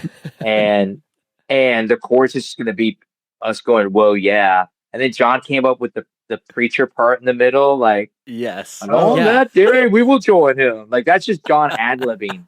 Oh, really? Okay, that was one Yeah, of my the bass questions. player. I wanted Yeah, to my know brother. who that was. It's That's John. awesome. He's like, "Yeah, just let me in there. I'm gonna say some stuff." You know, like okay, and then he goes like whole like Southern preacher mode, and Yeah, man. it was pretty Fire awesome. and brimstone. But I remember Dave saying, Dave was like, we may have just written the best album track ever. I don't know if he called it filler or not. I don't think this song is filler, man. This song, like to me, this song was meant to be played live. Like, Yeah. it's, No, dude, it rules. And it is like a philosophy of the band in a way. yeah, And you guys kind Ooh. of used it as like it's like that is the only actual lyric that is printed on the self-titled album. Like it's yeah, it's just like you listed like Jeff vocals, Dave drums, ASCAP Publishing, Thirsty Moon River, Tooth and Nail Records, Turn It Up, Don't Be Afraid to Die. That's like Yeah. it almost became a motto. Yeah. And on the CD, awesome. it's like right above the Tooth and Nail logo. It just says "Turn it up, don't be afraid to die." That's awesome. And we made that CD. That CD is supposed to look like an old CD from the 80s or 90s. I will say the second verse is like Chris Klein, like because Chris is like, you know, he's a good looking dude, but he's like totally like, and girls just swooned over him. But Chris was so like not even interested, you know, I think he was already dating Jamie, his current wife, you know, his wife right now. They were already dating at the time, and Chris could care less. But we'd always joke about Chris about being the lady killer, you know. And so that whole second verse is about Chris Klein, like he's a snake gone wild. Like we call Chris Snake because he loves Escape from LA and then Escape from New York with Snake Plissken. So we call him Snake. Like in my phone, his name's not Chris. His name is Snake. So I'll be like, Siri, call Snake. So and so I'm a Snake Gone Wild. That's Chris Klein. Guitar Wolf Child. Chris loved this Japanese punk band called Guitar Wolf. And so he's a Guitar Wolf Child with a sex appeal you can't understand. Like he doesn't understand like that, like girls just swoon over him, you know? And then the most egregious line, we're going off just like a hydrogen bomb. We're blowing up all over Japan. Jesus Christ. And that's like part of the reason we didn't list the lyrics. Yeah. And we were writing it. I'm like, guys, I think I just said this. And they're like, let's keep it. I'm like, okay. So that became part of the lyrics. Yeah. But it's like tongue in cheek, you know? It's just like, it was supposed to be like sort of like this gibberish, just like, like this song is so rock and roll that like it's just a bunch of cliches and like, you know, we just want to be over the top, you know, to the point where we put my brother imitating like a Baptist preacher in the middle of the song. Yeah. I love it. But it rips, dude. It totally rips. Does. You could have told me that it was like Billy Graham or something. I would have been like, yeah, totally. No, I was like, is this like if MLK was a rocker? Is Dude, like this right? Like, I don't know if this is true, but I have images of John in the vocal booth with like a Bible, like waving it, like he was fully like in this, character as he's getting it. Yeah, method acting. That's so good. Really good. And I gotta just shout out. I mean, I love that the lyrics are stream of conscious, but like you tied it like so. You have like there's so many of the animals. Like you have the snake on wild, the guitar wolf child. You got a shark skin style and alligator smile. Like that all personality that just don't quit. Yeah. It reminds me of Josh, what was the song? We just talked to the guys from Chasing Victory. They had a Zombies. song Zombies. Off of Fiends. They had a similar thing where it was just like, let's just say a bunch of ridiculous stuff because it's fucking because it sounds awesome. Rock and roll. Yeah. I love it. It was just like, that song was so fun to write because it kind of just, it was sort of like I just threw up the lyrics. They were just there, you know, like, and they were there. Like a personality just don't quit. So take a bite of the danger if you like, spit it out when you're done with it. Like, I don't know what that means, but it sounds like awesome. It does. Like it just sounds awesome. It like sounds like, yeah, I will take a bite of the danger if I like. We're all sharing, like the crowd and the band. We're all sharing the danger. We're all And we should go spit Guys, it out. are when we're done. you gonna finish that danger? I'm gonna just take a bite. Can I have some of that? Y'all done with the danger? It's so funny.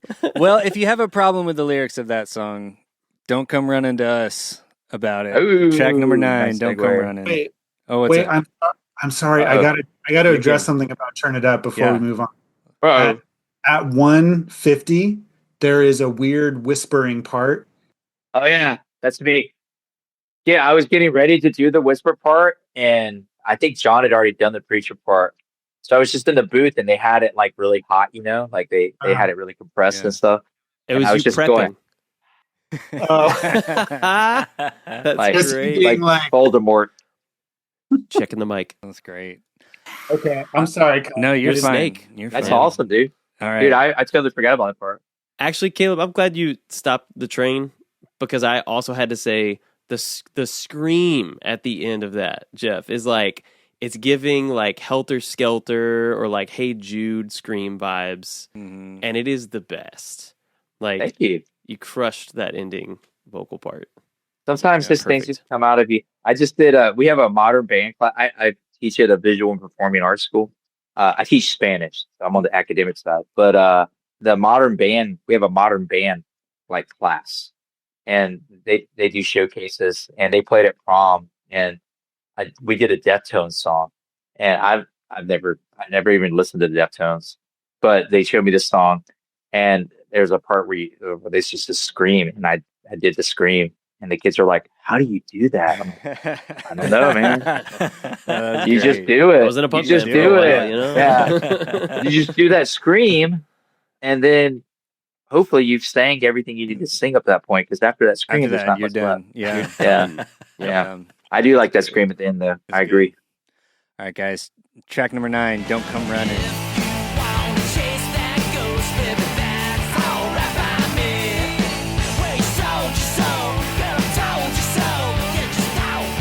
Caleb's literally running. Yeah. Don't come running as we speak. Oh, whoa! There's a TikTok Look clip. at him go. There it is. This one is misspelled on Spotify, which honestly feels a little more disrespectful than even the album cover being wrong. What? How did he spell it? It's run-un. Don't come run-un. With a U.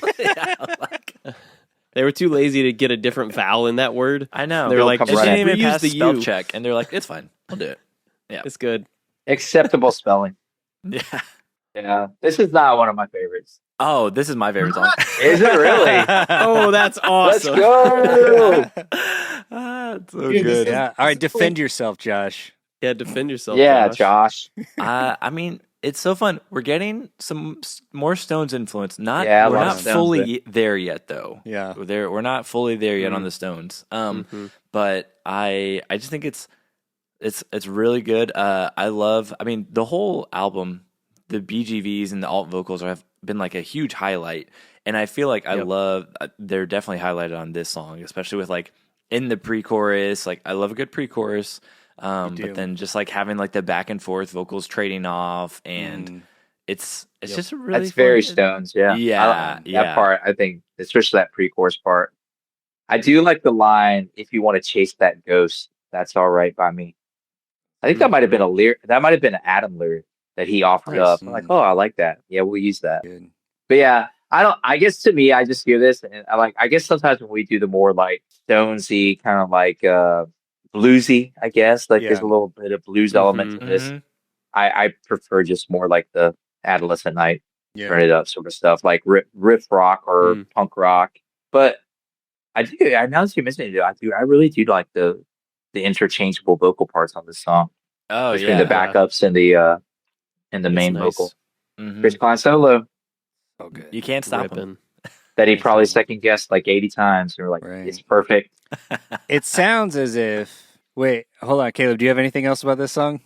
Yeah, I was gonna say that kind of does go hand in hand with "Make You a Star," like lyrically. Yeah, like it's kind of like I could see that calling out the actions of another person in a way that's like this part's very Who.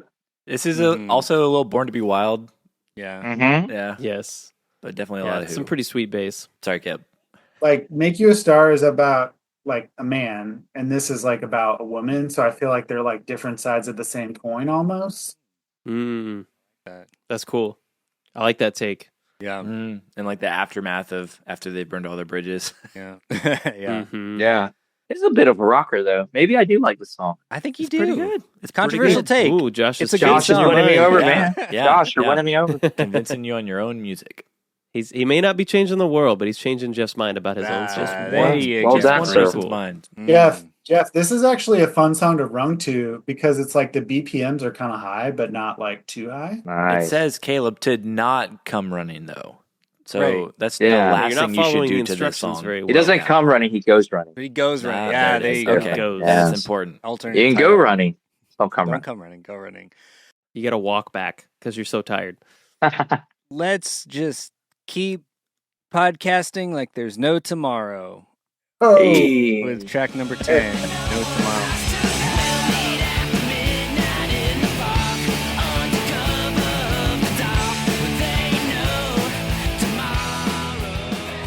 More sweet bass. I like this song a lot. Also about my ex-girlfriend, who is my current wife. Mm. I thought this was the John song. John wrote the bass line, but I wrote the lyrics. Oh, okay. I mean, John, I guess when I say John wrote the bass line, John wrote the song. Like the That's music what has a part great of the bass song. line. Yep. Okay. Yeah. Yeah, that checks out.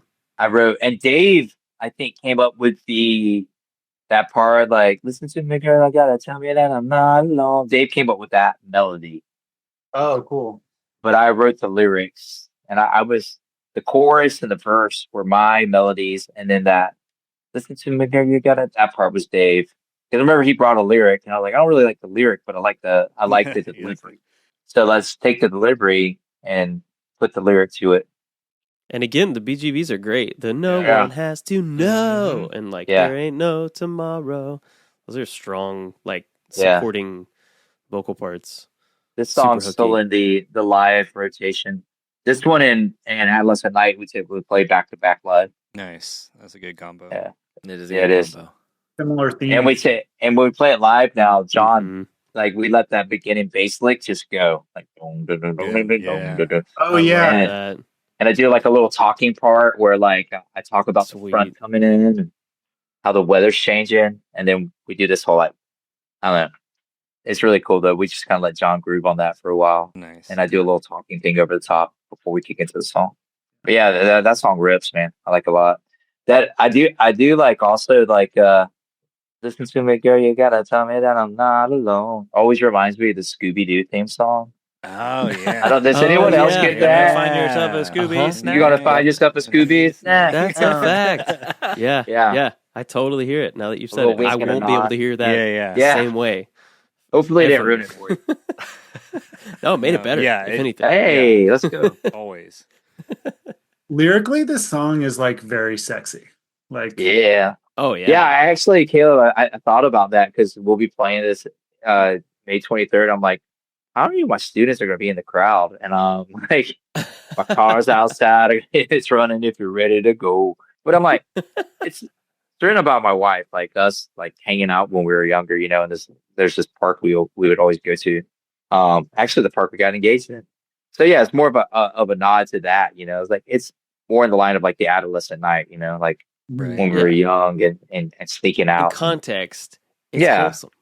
It Right. is. Yeah. Out Yeah. of context is dirty as hell, but Yeah. maybe it's like part of it, I feel like, is just the fact that it's like it's written in such like a low register, and it just like feels like melodramatic, and like then the Yeah. lyrics on top of that, like to me, Totally. like, and there's like visuals too. So it's like, Yeah.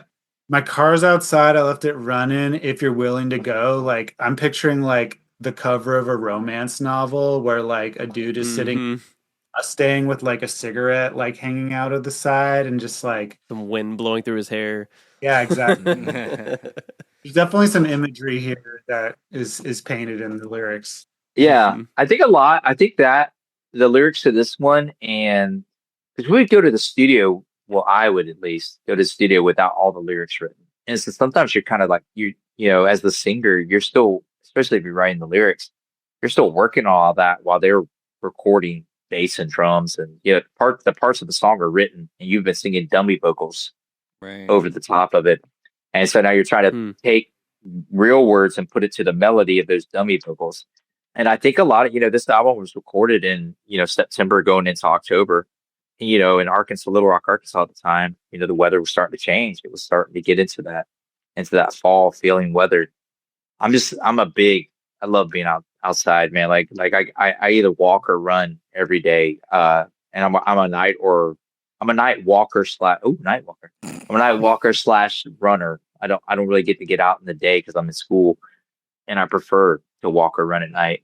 And I just love being outside in the night air, man. And I think both those songs, Adolescent Night and No Tomorrow, I remember being outside writing those, sitting outside of Barry Pointer's house, and feeling that front moving in, and feeling that cold air come in. And like, I remember writing that line, "Oh, there's a front moving in, a cold one."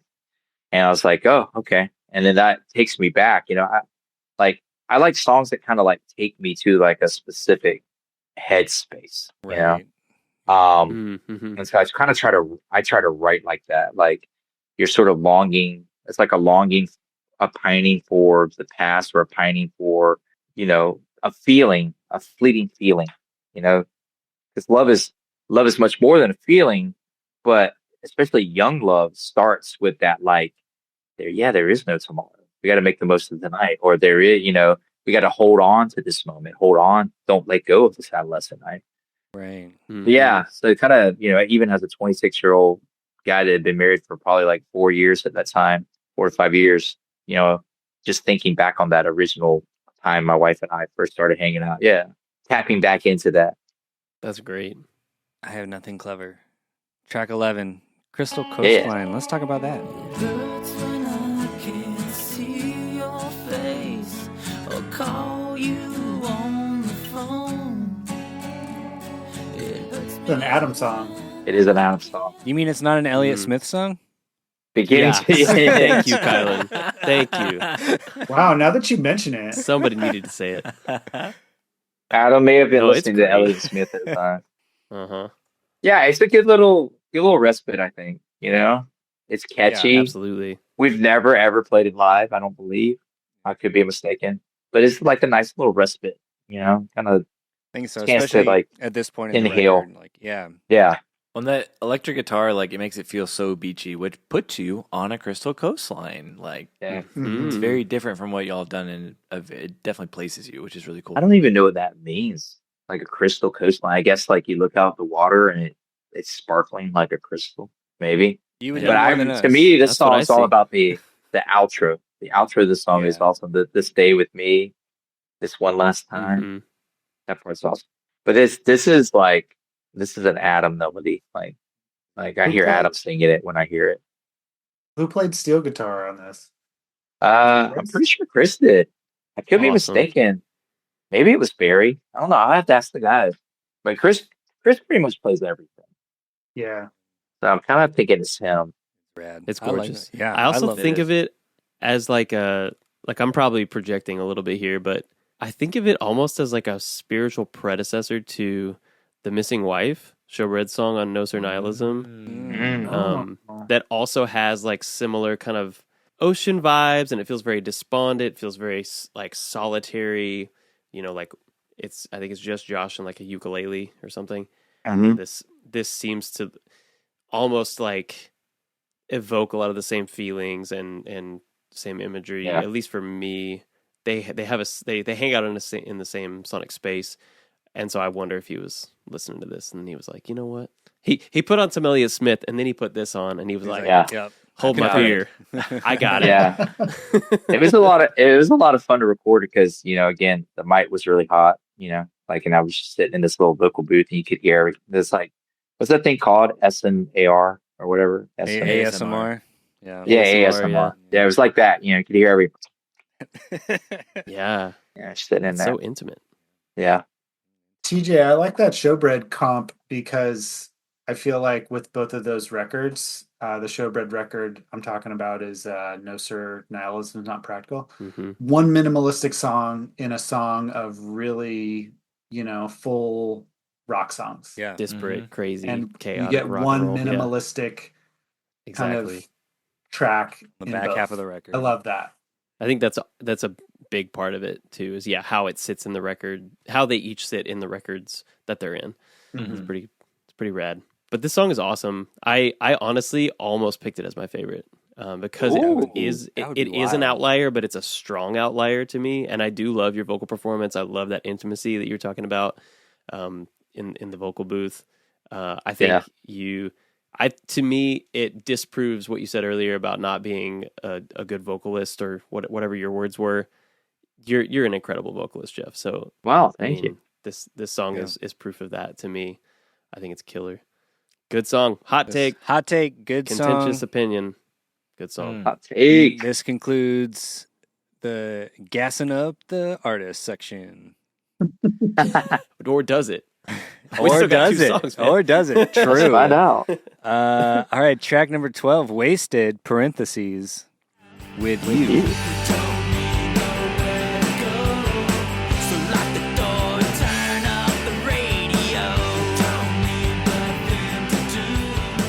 This one is full Rolling Stones to me. Oh yeah, just and I feel like you've even got Totally. some like Mick Jagger swagger going on, and then like even like the way you're like delivering the lyrics, it's very Mick Jagger.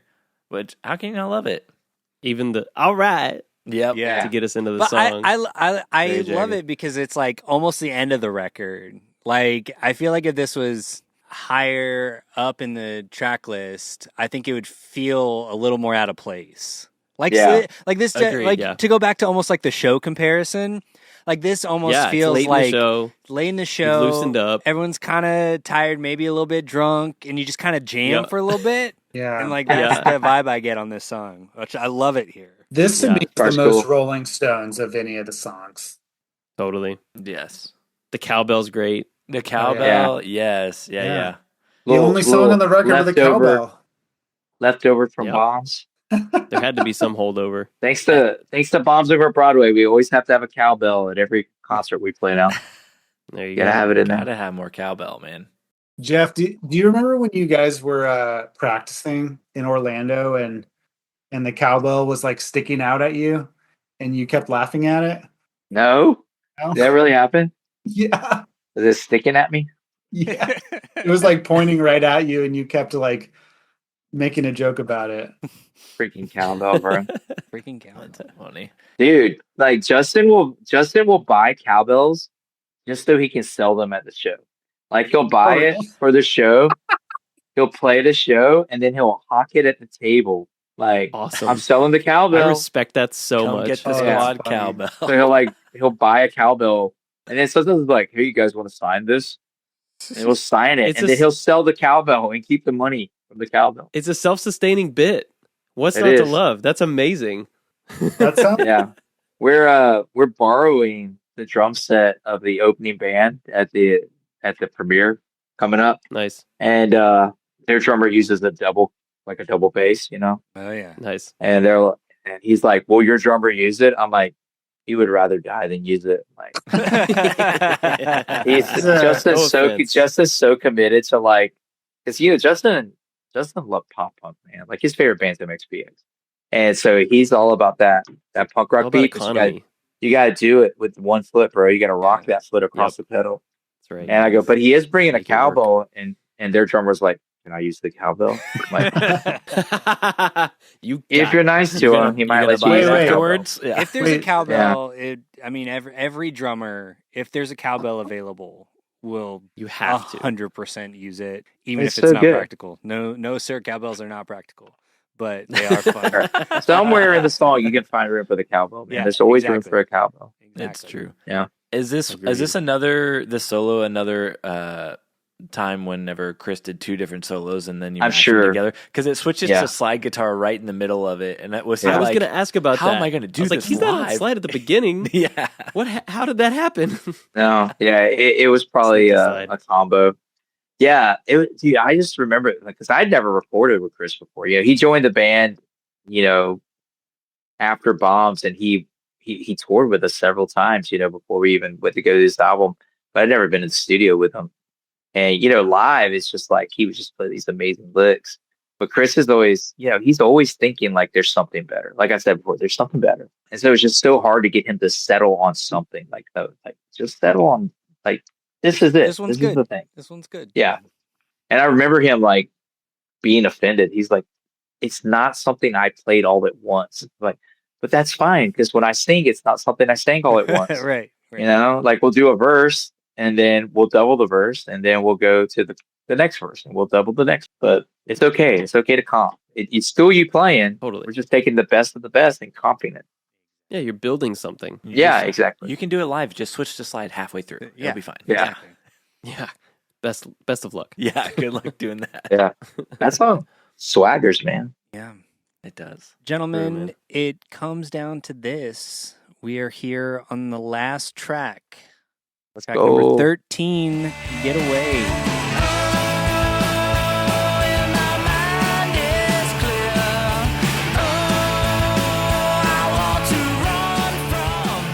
You're not going to get away with that segue, Kevin. I know. I thought I'd go back to my classic for the last one.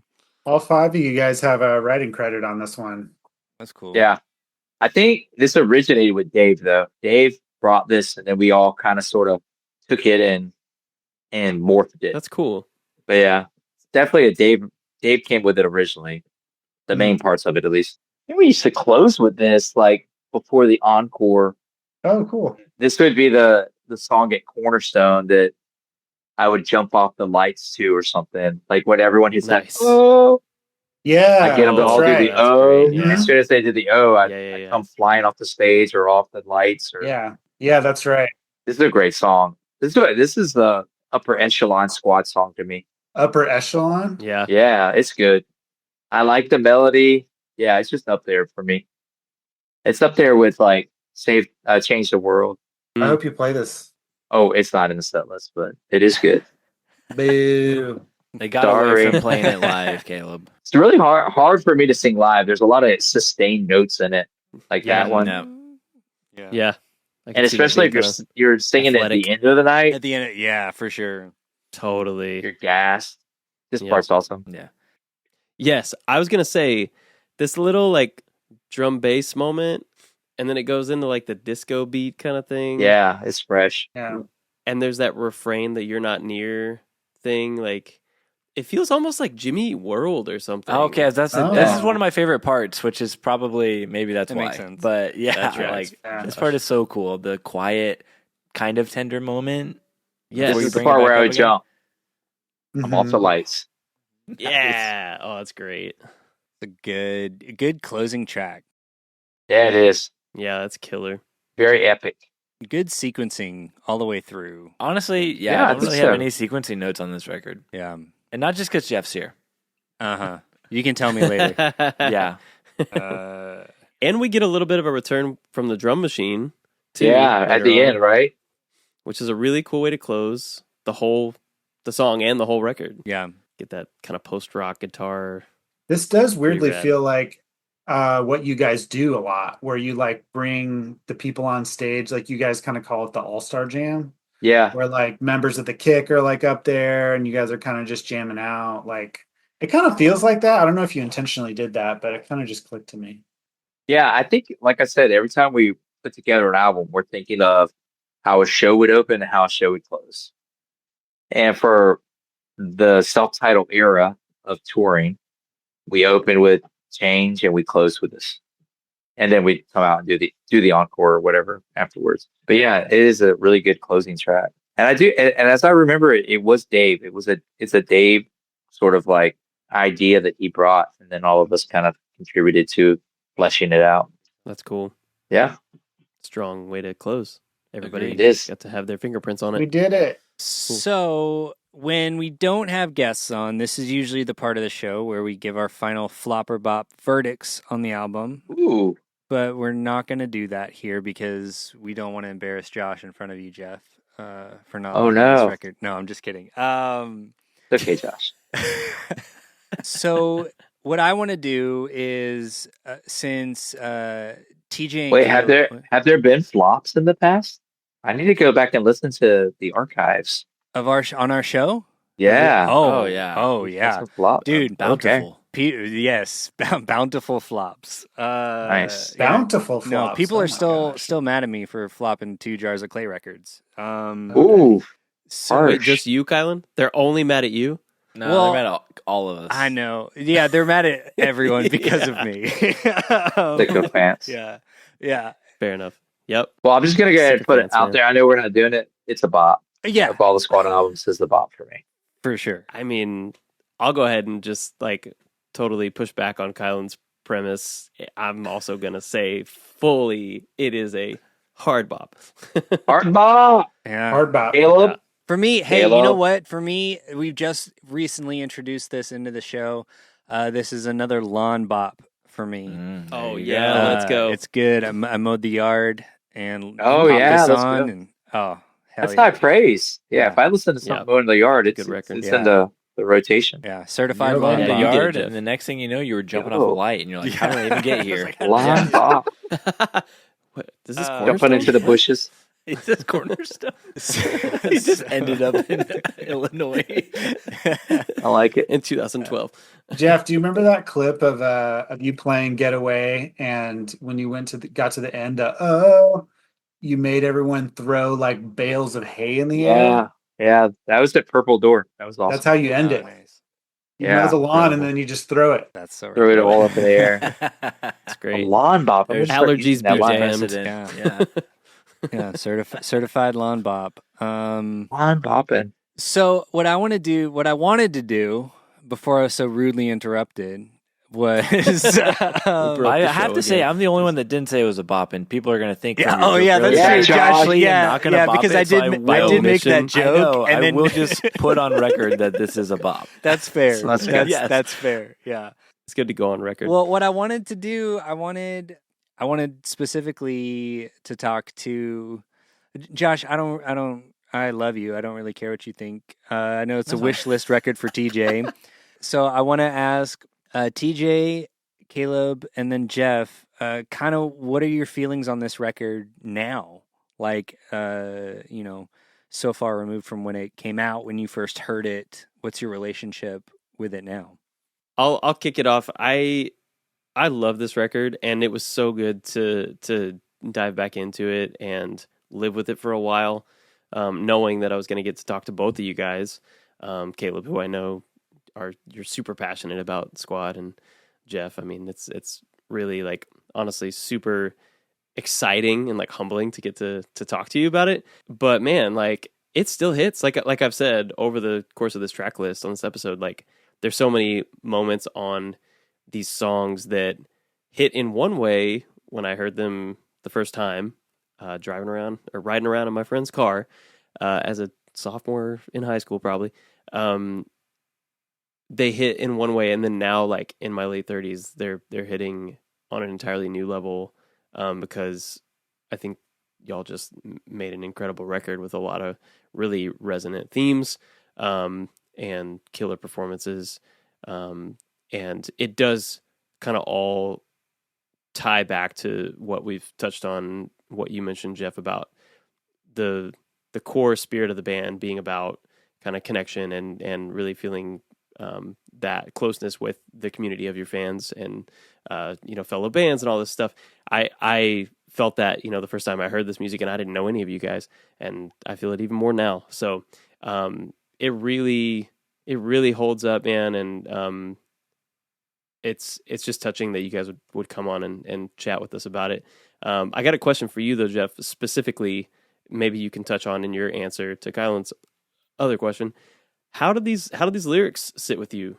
All this many years, down the road.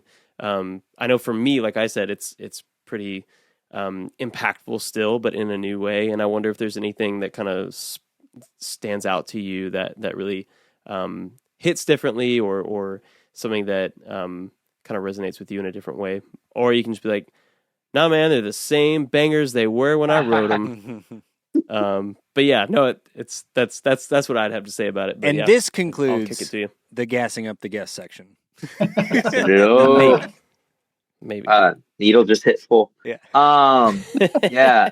It's like five. I was just counting. Like 5 of these songs are still in our live set, and singing them like brings me so much joy. Like I feel like, Change the World is like to me, not to toot our own horn, I guess toot toot, but it's like the lyrics are like timeless, like the lyrics apply to all time. And singing it now, I feel just as much like conviction as when I sang them back then, And like I said, that song in general, I consider to be like our magnum opus, it's like our masterpiece. Like it's the moment when those five guys started writing songs that sort of like were bigger than the sum of its parts. And the other songs we still play, like Adolescent Night, No Tomorrow, those songs they're nostalgic, but they're also just like full of spirit, full of like I did swear I would stay young and so naive, and like I still feel like there's part of me that is still young and so naive. I'll hit 50 this year eventually, it's my 50th year, but I still feel like I feel younger than that. Like I don't feel, when my mom and dad were in their 40s, I'm like, God, they're old, but I didn't feel old in my 40s, and I don't really feel old right now heading to 50. So I guess I sort of kept that promise, I swore to stay that way forever. I want to I want to be wise to the ways of the world, but I also want that naive, like wide-eyed wonder of youth to keep carrying on in me. And when I sing these songs, I still feel that, especially those two songs, I still feel that. The immediacy of holding on to that adolescent night and like feeling like there is no tomorrow. Like we have to make, the most of every situation because we're not guaranteed tomorrow, like I need to be my best every day, which I'm not, but I should strive to be my best every day, because there is no guarantee of tomorrow. And of course, songs like Make You Dance and Turn It Up are in our rotation too. And both those songs are just like, you know, energy filled, like just rockers. And, one's just gibberish and the other is just like a narrative about like, yeah, here, this is what we came to do. So do it. And I still, when I sing those songs, I still feel that same conviction, I still feel the same conviction. Oops, you guys died. What? And you're back. Wait. Sorry. My phone's like balancing on a sugar jar. Yeah, so I think lyrically, like to me, the songs hold up. Like there's probably a lyric or two here or there where I'm like, ooh, that's a little bit too much on the nose. But as far as the songs that we still play live, like I still sing them with just as much conviction as I would have in my 20s. I sing it with that same conviction in my late 40s because I still believe that. That's awesome. Love it. Thanks, Jeff. So yeah, clarifying, it is a bop then. It's a bop. Okay, cool. All right, Caleb, as I don't know, I would say at this point, since you directed the documentary, you're a little bit of a Squad 5 historian. So I want to know how you feel about this record now. Well, I think it's kind of like a little bit crystallized for me. Like a coastline? Like a coastline. I was going to say that. You're all Beat me to it. I can see everyone's wheels turning. Oh, man. It's like preserved. There you go. I'm not letting any more puns happen, guys. Good luck. It's like a little bit preserved for me. Like I remember like how I felt when I heard this record for the first, like I remember buying it and listening to it for the first time. And I literally took it like on a youth trip, like in 8th grade. Like, and I remember like showing it to a girl and being like, have you ever heard this before? It's so cool. And kind of just like the way that it made me feel then. Like, did it make you dance? It made me dance big time. It made me a star. It made me dance. I turned it up. Yes. I didn't come running. Got it, guys. Yeah. Went run. It changed my world and it changed my mind. But like it's kind of preserved for me. Like 2002 is like a special memory. I would say that like the way that I think about it now is like I'm way more analytical and I look into things and I read the lyrics and I'm like, oh yeah, like the reason I didn't understand this as a kid is because I was a kid and now I'm an adult and I can kind of connect with the lyrics a little bit more, which is cool. And then and I think what's like honestly like doing the documentary and kind of like getting to get the Inside Baseball and hear all this stuff kind of, opened up my understanding of things a lot more. And like, I would say it kind of like demystified a lot of things I thought about the band and kind of like helped me realize like, okay, these were just dudes trying to do their thing. And like, it kind of took the sheen off of it a little bit. But like, I feel like the way that I think about the way that I heard the songs when I was that young is still kind of special. So there you go. Love that. Totally. Sweet. You can hold both. Yeah. Yeah, exactly. Definitely. Yeah, that's cool. Okay, I want to take one last opportunity to tell everyone listening to this to watch Squad 50 is Here to Stay, because it is really good. I was so stoked watching it. We can bop that doc. Yes, bop the doc. doc. Oh, dang. Yeah. Yeah, it's a good doc bop. Yeah. Make a bop. Doc Bob. Yeah. I have a question now. Is it better than Extreme Days? Yes. Oof, don't make me make that choice. Yeah. Don't tell Craig. I won't. Just kidding. I'm a big Extreme Days fan. I was really happy that you guys did that. Oh, no, so are we. Yeah. Obviously. Yeah. It was awesome to talk to him about that. But no, the documentary is so cool. And what I love about it too, to give folks a little peek into it, is like the way that, as we touched on in the beginning of this episode, the way that it reveals the truth of like y'all's connection to the scene that you were a part of, and how you like grew that scene and brought people in and continued to like find new connections and grow on those, like build on those connections, and all ultimately to like serve this thing that was greater than yourselves. And the documentary, to your credit, please, Caleb, allow me to say, like really like shone a light on that. And so, Thanks, man. Jeff, you and the guys got to do some really cool things, and then Caleb got to like highlight that and bring it into the modern day and move us into like the current iteration and what you guys are doing now. So I just think that was a really unique vision that you had, and yeah, more people need to know about it. So check it out. Yeah, I just want to say real quick before we wrap up that like that whole thing about, they were a great band. They did have so many, hundreds, thousands of amazing shows that everyone remembers, and like that can live here. But like they are a reunion band and they do play every year or so, and you can still get that. You can still show up to Savannah on May 23rd. Hint, hint. Yeah. And if you're listening to this the day it came out, and that youthful spirit has not left. Yeah. And like, I don't know, I'm just like trying to remind people that it's like, people experience this stuff when they're in high school and they have youth group buddies, and then they grow up and they're like, oh, that like type of music it's in my past, but it doesn't. I'm just trying to get people to remember that it doesn't necessarily have to be. You can still go to Furnace Fest. Well, hey buddy, welcome to Church Jams Now. Exactly. Yeah, you found the right podcast. What you're saying is Squad 50 can't get away because they're here to stay. Hey, they're solid gold. That's baby. it. Yeah, there it is. Solid gold.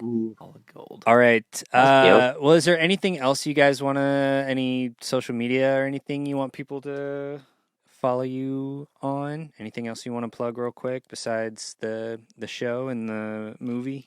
You could follow Squad Photo at Squad Photo Official on Instagram.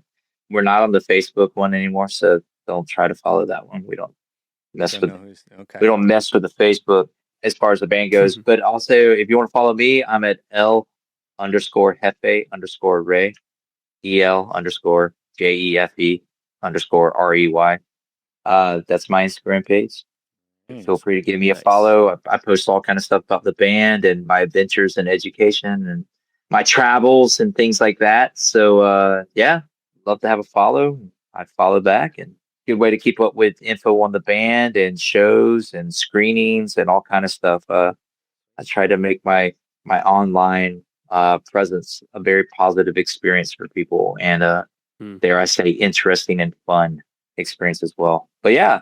I'd love to have a follow, and I'd love to follow you back and keep in touch, and especially if you're a fan of the band. Caleb, what about you, brother? I didn't do a separate Instagram for the doc or anything, but you can follow me on at John Caleb Jackson on Instagram. I post about the doc there pretty regularly. Pretty much everything I post about the doc and the show and stuff, Squad reposts. So yeah, just follow them. It's whatever. All right. Follow this man. All right. Well, I think that's going to do it for us. If you enjoy this, we have more nonsense like it at our Patreon at patreon.com/churchnamesnowpodcast. And of course, from all of us here at the CJN crew, may all your favorite bands stay together. And peace out, Monfrères. Peace of the dream out, Monfrères. Dream out.